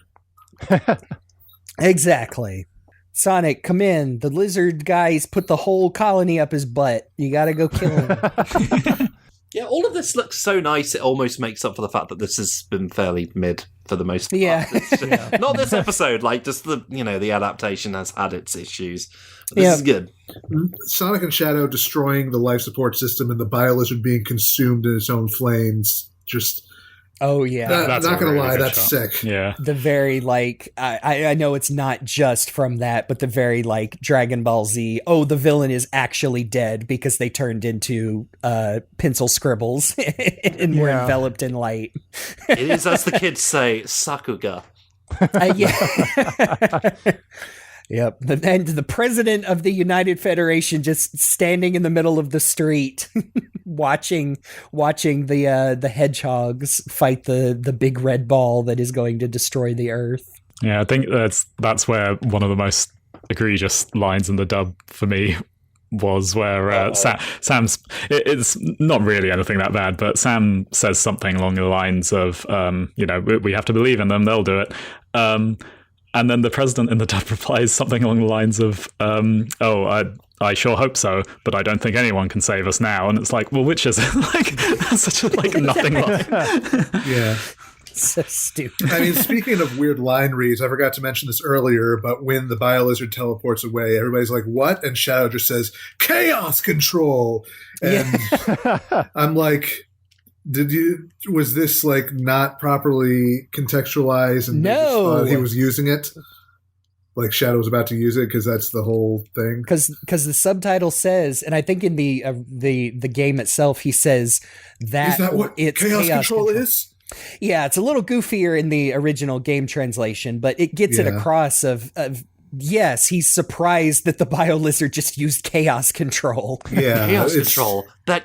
That used to be chaos control. Yeah, hey, that might have actually fit better this time. I always interpreted that line originally as being like a wonky translation of Knuckles saying, "Is it gone?" and Shadow saying, "Is that what chaos control is?" almost sarcastically, as in, no, of course he's not gone. He's gone somewhere else. Like he hasn't ceased to exist.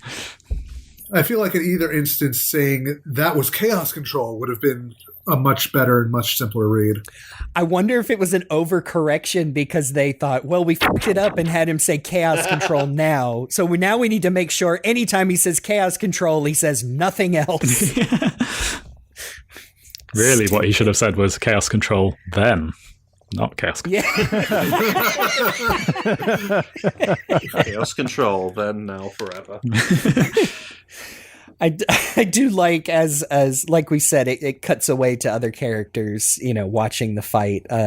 This is where we are now seeing Scarlett Garcia report on not only what is happening now, but also informing the public of the truth about Project Shadow and the Ark being shut down. And, this is how we must pay for our sins.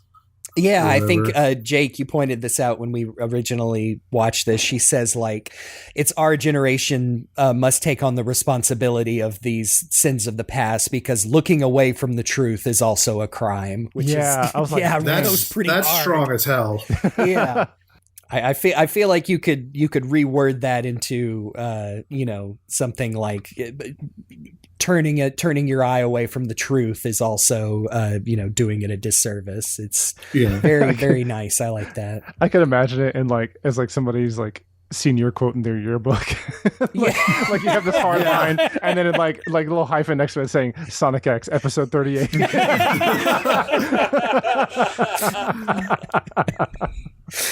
I mean, good for Scarlett that potentially the world's about to end and she still believes that this is worth shedding light on, potentially her last broadcast of all time. So I just imagine someone getting a tattoo of that line.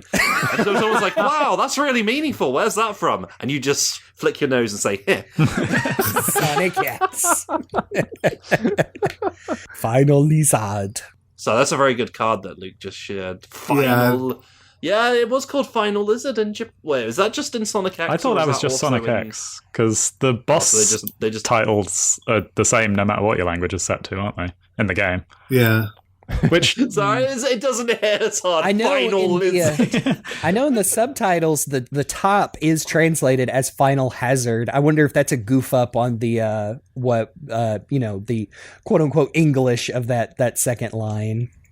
Yeah, I could see intern being that's not a hazard. I don't know, misinterpreting it somehow. Yeah. I'm thinking, this word ends with Zard. They must mean lizard. It's clearly a lizard. It could be. We didn't mention because it has been corrected in the recent Discotech release, but anytime I think the word password was on, when Eggman was hacking, it said passwad with 2 A's instead of an O.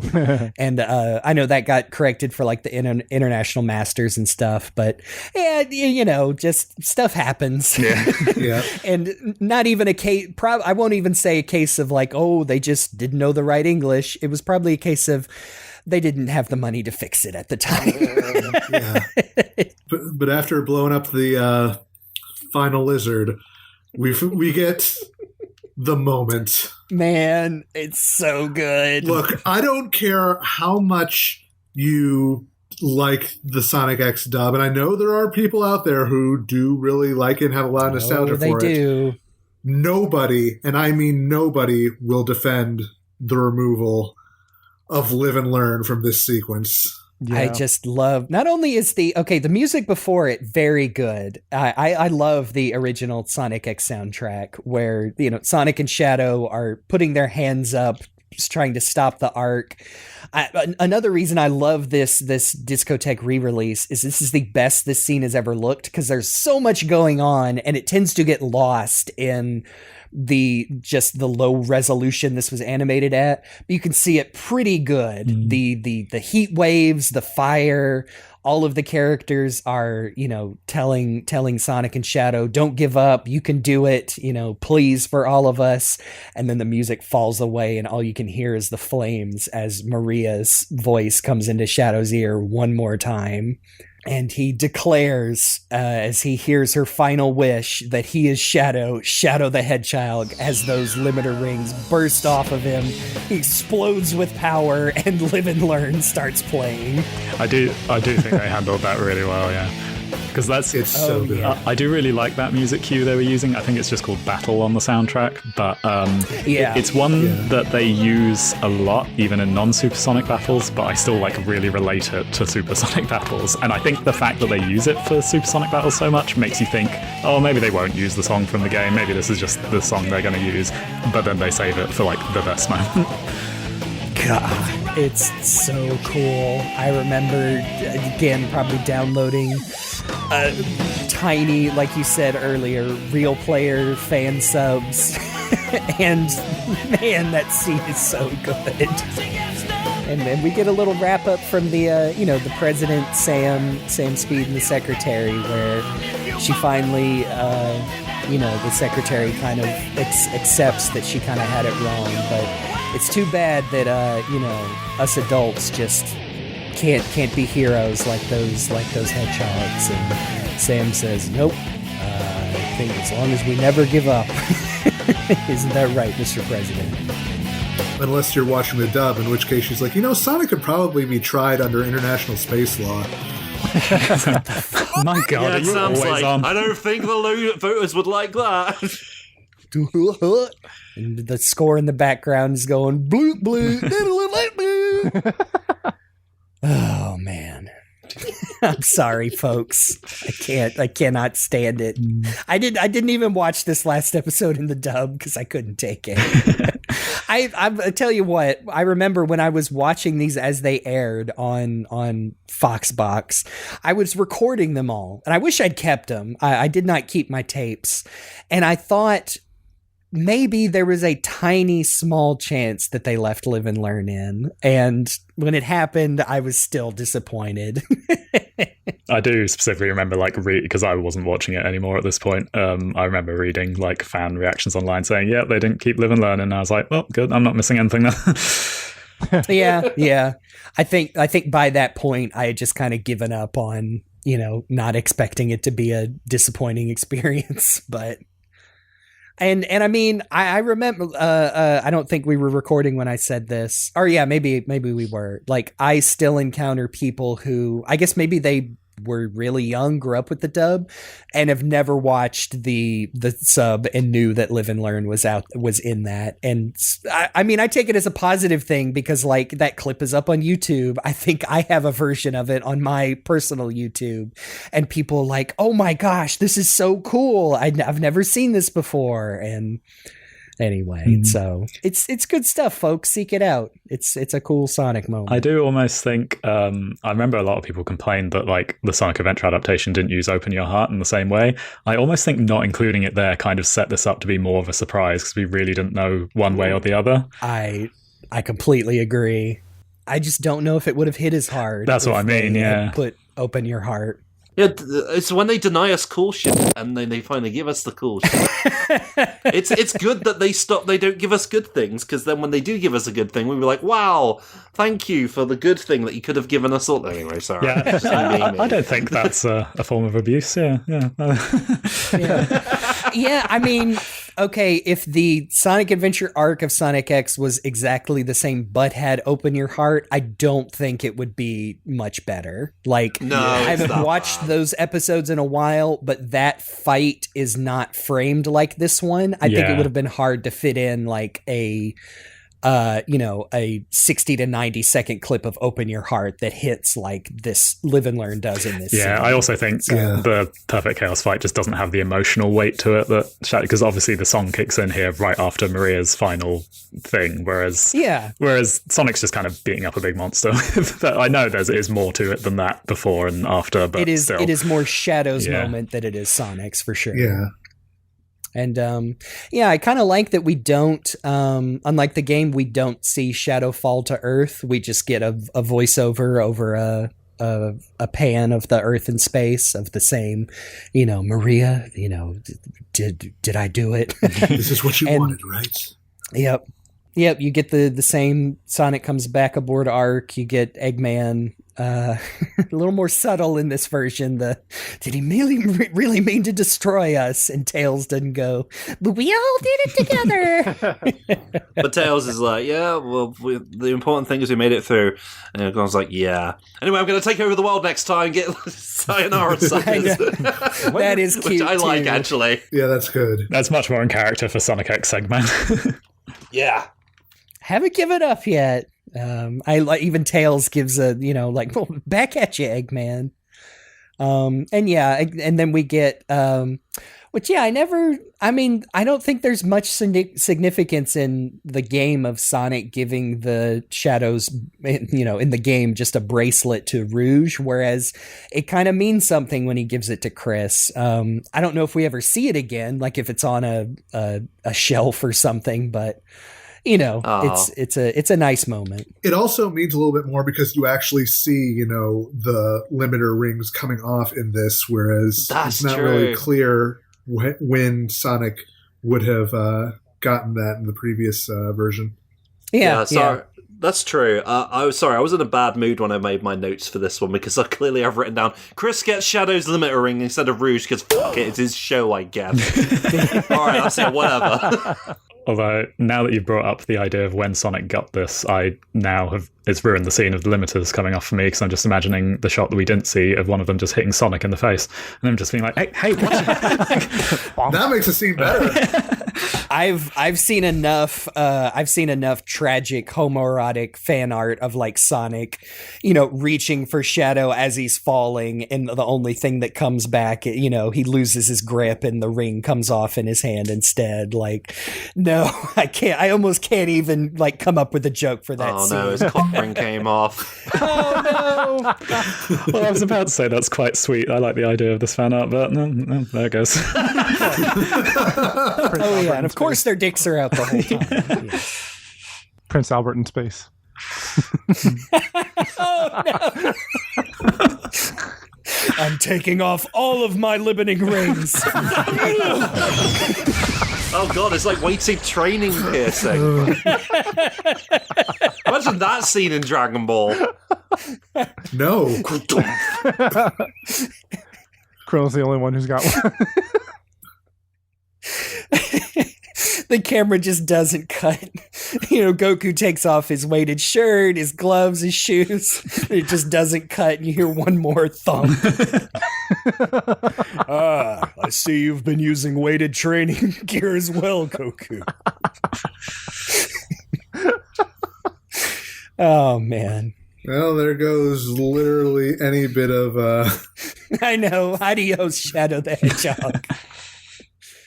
Oh, no, that is a really good moment. You get a very dramatic delivery from Junichi Kanemaru as Sonic, and then it's the ending credits theme, the big orchestral sting comes in.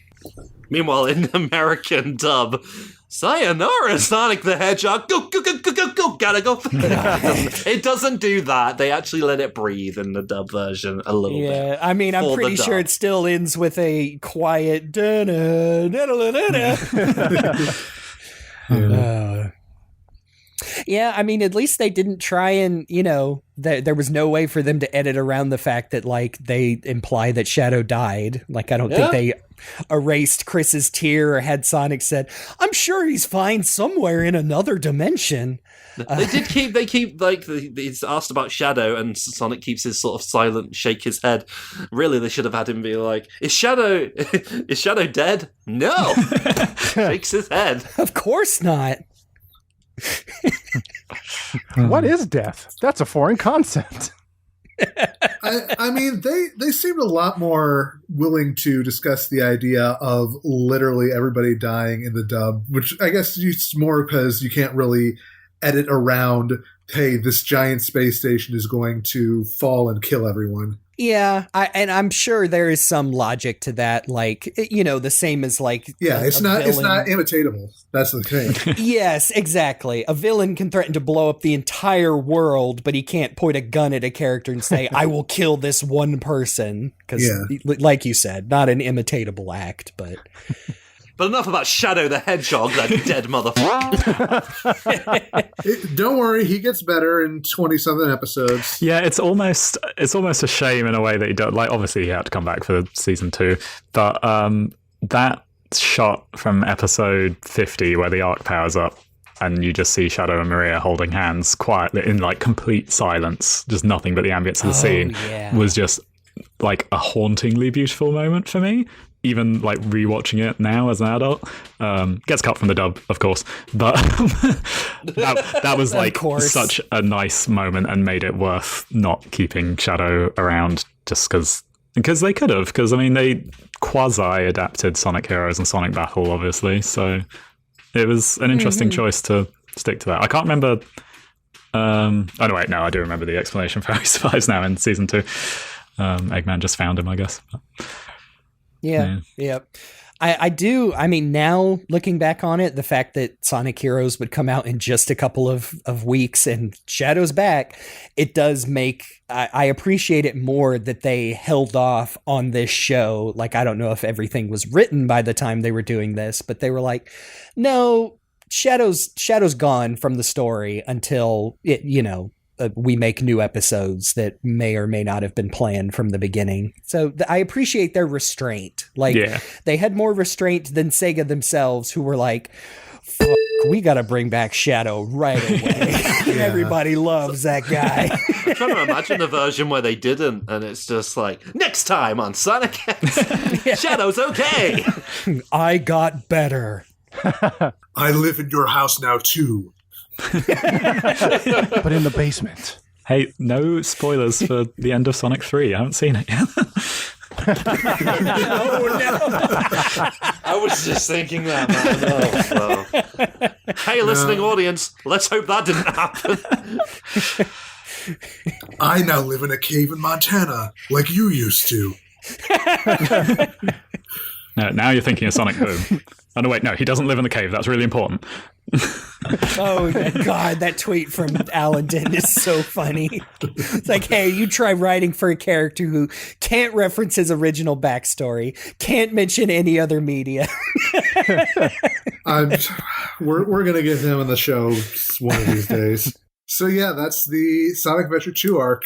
So, I'm of two minds. Like I said before, I think it would have been stronger if they had done the Rosencrantz and Guildenstern are dead approach with it, where the story is happening in the background and it more focused on, everything around it.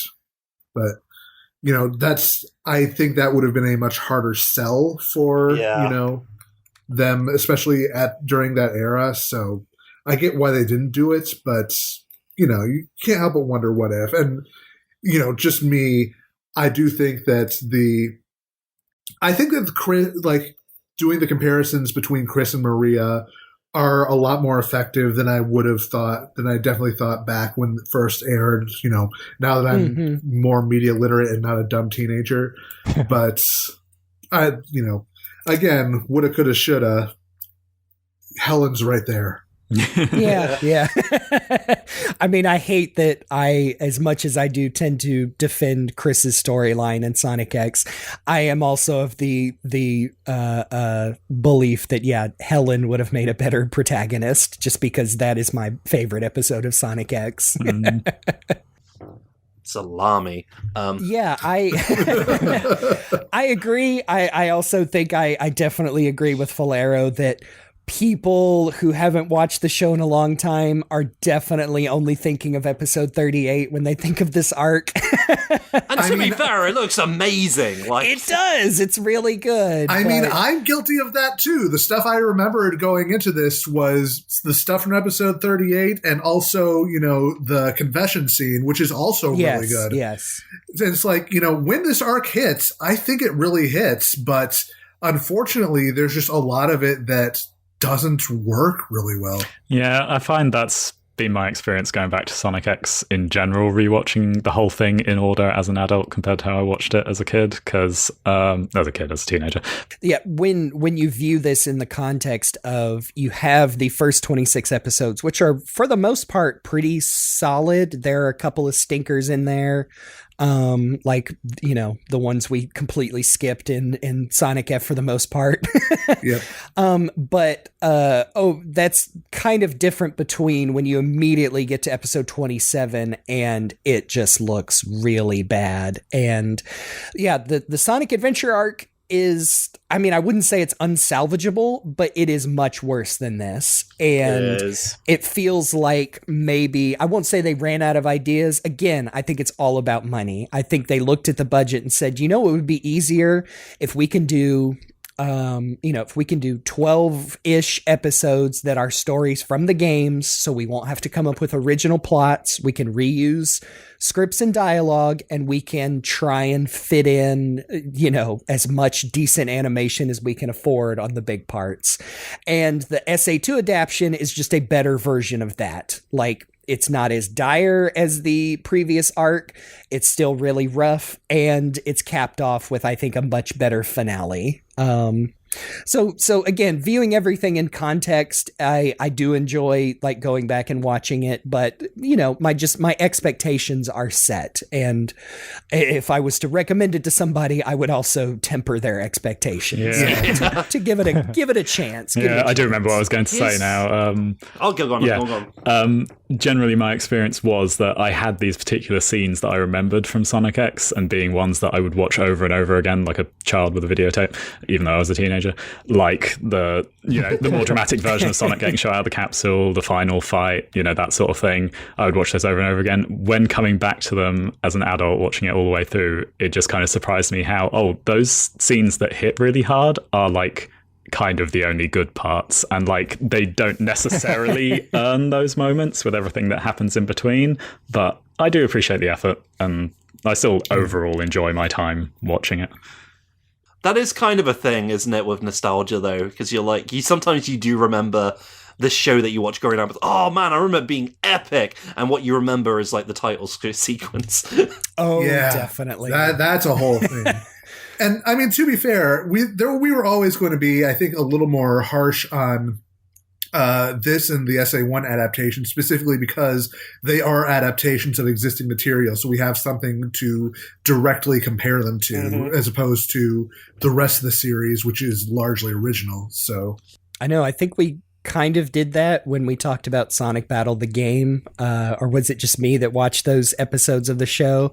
And those are just bad, so we didn't talk about them. Sorry, Emerald. I was going to say, like, what it comes down to for me is when I first started watching Sonic X, and I was like, they're setting it in Station Square and introducing how Sonic got to be around those humans in the weird way that I've never really truly accepted in Sonic when it happened. But anyway, when they did that, I was like, well, they're clearly, because Shadow's there in the opening, they're counting down to doing these adaptations, and I bet that one they've set a really good groundwork for what Sonic's world is in this show. They're going to give us a really properly detailed, well thought out adaptation of those Sonic Adventure games, and then they just sort of happened. They just sort of like, anyway, Sonic Adventure's happening now, put these characters here, and here, and go.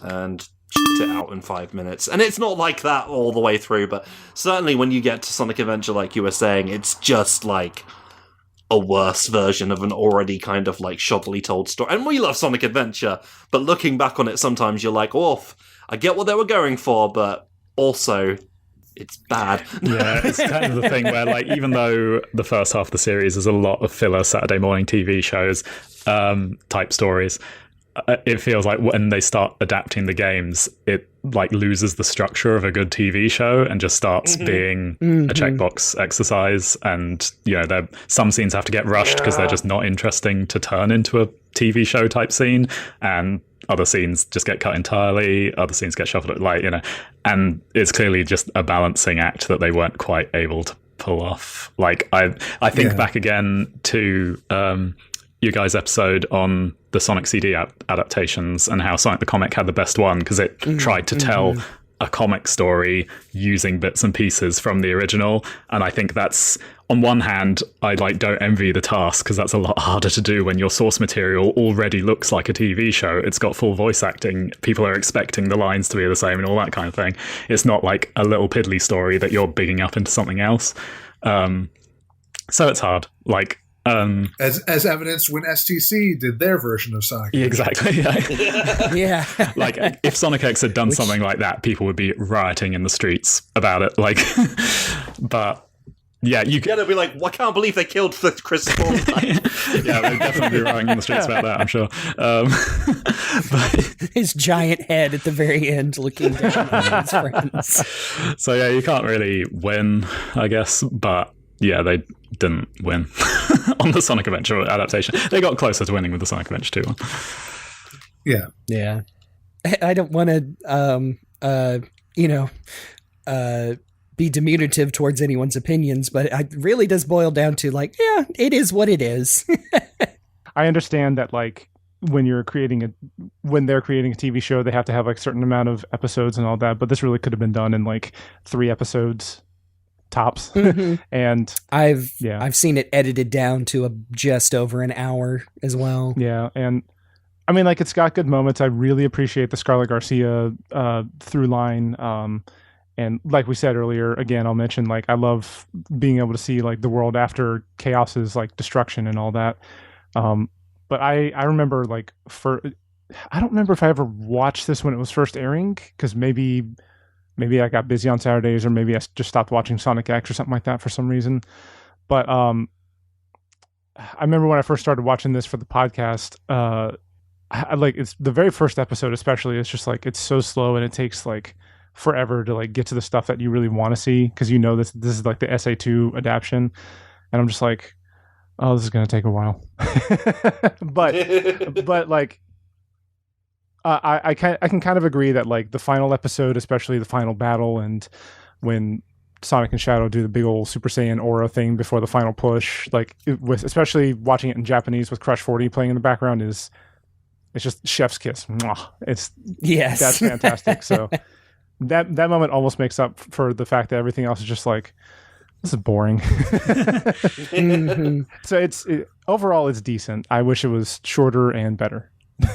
I do have one final little thought just looking at the outline here for the episode, where Chris asked, how did it affect our understanding of Shadow and his story? It was kind of interesting to go back to this now, in the sense that this kind of was our expanded understanding of Shadow's backstory of the time. And now, literally as of this year, it's become outdated for that purpose, because obviously they've really gone into that stuff in the games now, with Shadow Dark Beginnings and, all the other supplementary material for Shadow Generations. So it is kind of weird to go back to what is, from this point on, kind of a relic, like a weird alternate telling of that backstory, whereas at the time I kind of I knew Sonic X wasn't canon to the games, but I understood the extra details of Shadow's backstory. Saying that to some people. But considering that Shadow's kind of an asshole in this a lot more than he is in the game, I think. And that's the kind of thing people get really upset about now when it happens in official media. But here it is in Sonic X, the thing which never did anything wrong. Yeah, I mean, people still argue over, we'll have to cover that someday, but what is it, 73 of Sonic X, Shadow's back and trying to murder the new adorable character everyone loves. And how, oh, that's out of character and blah, blah, blah. And how, wait, no, it's not. But it's interesting because I almost, it was just a footnote on the article I had open with the credits and titles that mentioned that like we've been saying, Sonic Heroes would be out in a couple of weeks after this episode. And then all of this Shadow backstory is almost, like you said, this interpretation is almost immediately outdated because of Heroes and Battle. And like, as much as they aren't compatible, if you really think about it, both games are still canon, especially, according to Shadow Generations. But yeah, I also like looking at like how this is a different interpretation of Shadow that we got just a couple of years after the original game. And I was going to say, they do follow this up with a really fun Chaotix episode, but it's also a clip show, so no clip show is actually good. I mean, if it's a Simpsons episode, maybe, but yeah. I treat that as part of the Egg Moon saga anyway. Which is also pretty fun. Yeah, which too. Weirdly the Discotheque release doesn't. It considers the Chaotix episode part of this one, which, yeah, weird. I guess because half of it is clips from this arc. Might just be the way they split up the Blu-rays, I guess, because you do switch over to a new Blu-ray when you reach that. Could be. Episode 39 or whatever it is.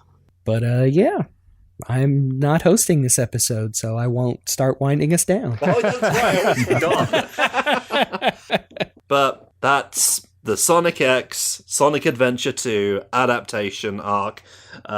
Might not be quite as good as you remember it. Certainly wasn't as good as I remembered it. But it did exist, and it was important. And it had some fun moments. It certainly did. Hey, we got a nice long discussion out of it, that's for sure. Boy, did we. And we'd all determined that Chris Thorndyke is a child. And he suffered just as much as any other character. He watched somebody get shot. He did. He did. He's going to be processing that one for a while.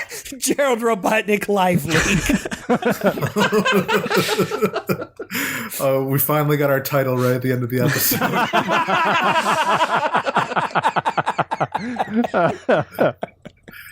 But yeah, that's it. That was your wish, wasn't it, Maria? I sure hope so. But at the end of that episode, thank you for joining us for this one. You can find us on various socials and things like that. You can find me at Faulerro. That's at FAULERRO. I love that jingle. You can find me online as RockTheJake, and you can find me on Twitch as Mr. RockTheJake. You can find me around various socials at CyberLink420. And you can find me online as GameBuddy and on Blue Sky at jeremybaker.actor. Yeah, you can find pretty much links on all the socials. One of them maybe for not much longer at the time this episode goes out. This is either JezMM or JezMM Art, but I've also got JezMMArt.com, which has my comics and links to all my socials and all that jazz. All that jazz. Oh, yeah. Special thanks, as always, to Amy Waters for the use of our theme song from the album Gotta Go Slow. You can check out more of her work on YouTube and Bandcamp. I don't know why I did it in that order. I guess I'm being like Jason Griffith saying Chaos Control. Remember to subscribe, review, share, etc., begging, so forth. Honestly, though, just like it when you people listen to us and tell us what you thought about the episode. Engagement question. What do we got? What did you think about this arc when you were growing up? Do you think we're being horrible people for not calling it peak? What do you think about the 4Kids dub? Did you know about the Crush 40 bit in the Japanese dub? Yeah, that's a good question. Yeah, have we changed your life now that you've actually checked that out and realized, oh wait, I was wrong. 4Kids is shit. Brave new comment from an abridger, by the way. But yeah, if you like this, then, I don't know, tell someone about it, maybe. That'd be great. Next episode, because, by the way, last episode of the year that was. Yeah, Merry Christmas, everyone. Thank you. Shit. Merry Christmas. Oh yeah, it's like, it just happened. We already gave you your Christmas present a couple of weeks ago. But now we're post-Boxing Day. We have to start unboxing the next year because what we've got coming up for 2025, the first episode of 2025, we're going to be talking about Sonic Generations. Whee! That's a game. That was good. Yeah. I like saying that. It was it was up to this point, I think maybe my favorite Sonic game. Wow. I'm not sure if it's going to still be by the time our discussion is over. Interesting. Well, we're going to have to look back to the past once again, once we get to Sonic Generations next time. Join us in the new year as we head into the future by looking back, like Sonic tends to do a lot. Green Hill sure looking a lot like I'm old now. This has been another episode of I was going to say your favourite Sonic podcast. I can't make that assumption. Green Hill sure looking like over the hill right about now. Oh, that's good. That should have been what I said. Oh well, but thank you for joining us once again. And until next time, I'm Faulerro. I'm RockTheJake. I'm CyberLink. I'm GameBuddy. And I'm Jez, and I'll give you two versions of the sign-off. Adios, Shadow the Hedgehog. Or, if you prefer the dub, Sayonara, Shadow the Hedgehog.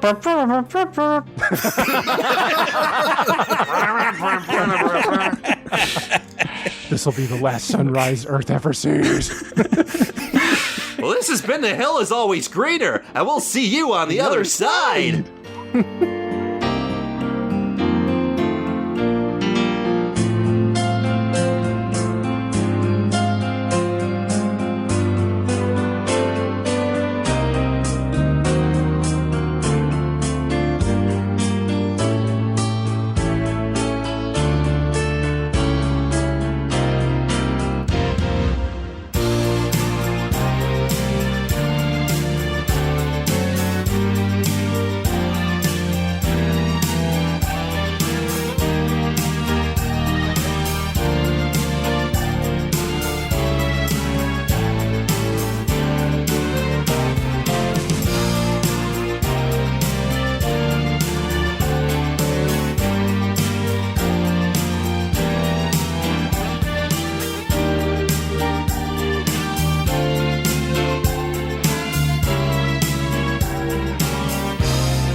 Oh, cutting this out of the show, I need to write down, if we ever do anything with these episodes on Sonic F, that just to play up that whole sequence, the Shadow come in and just, oh, Shadow, you're so good.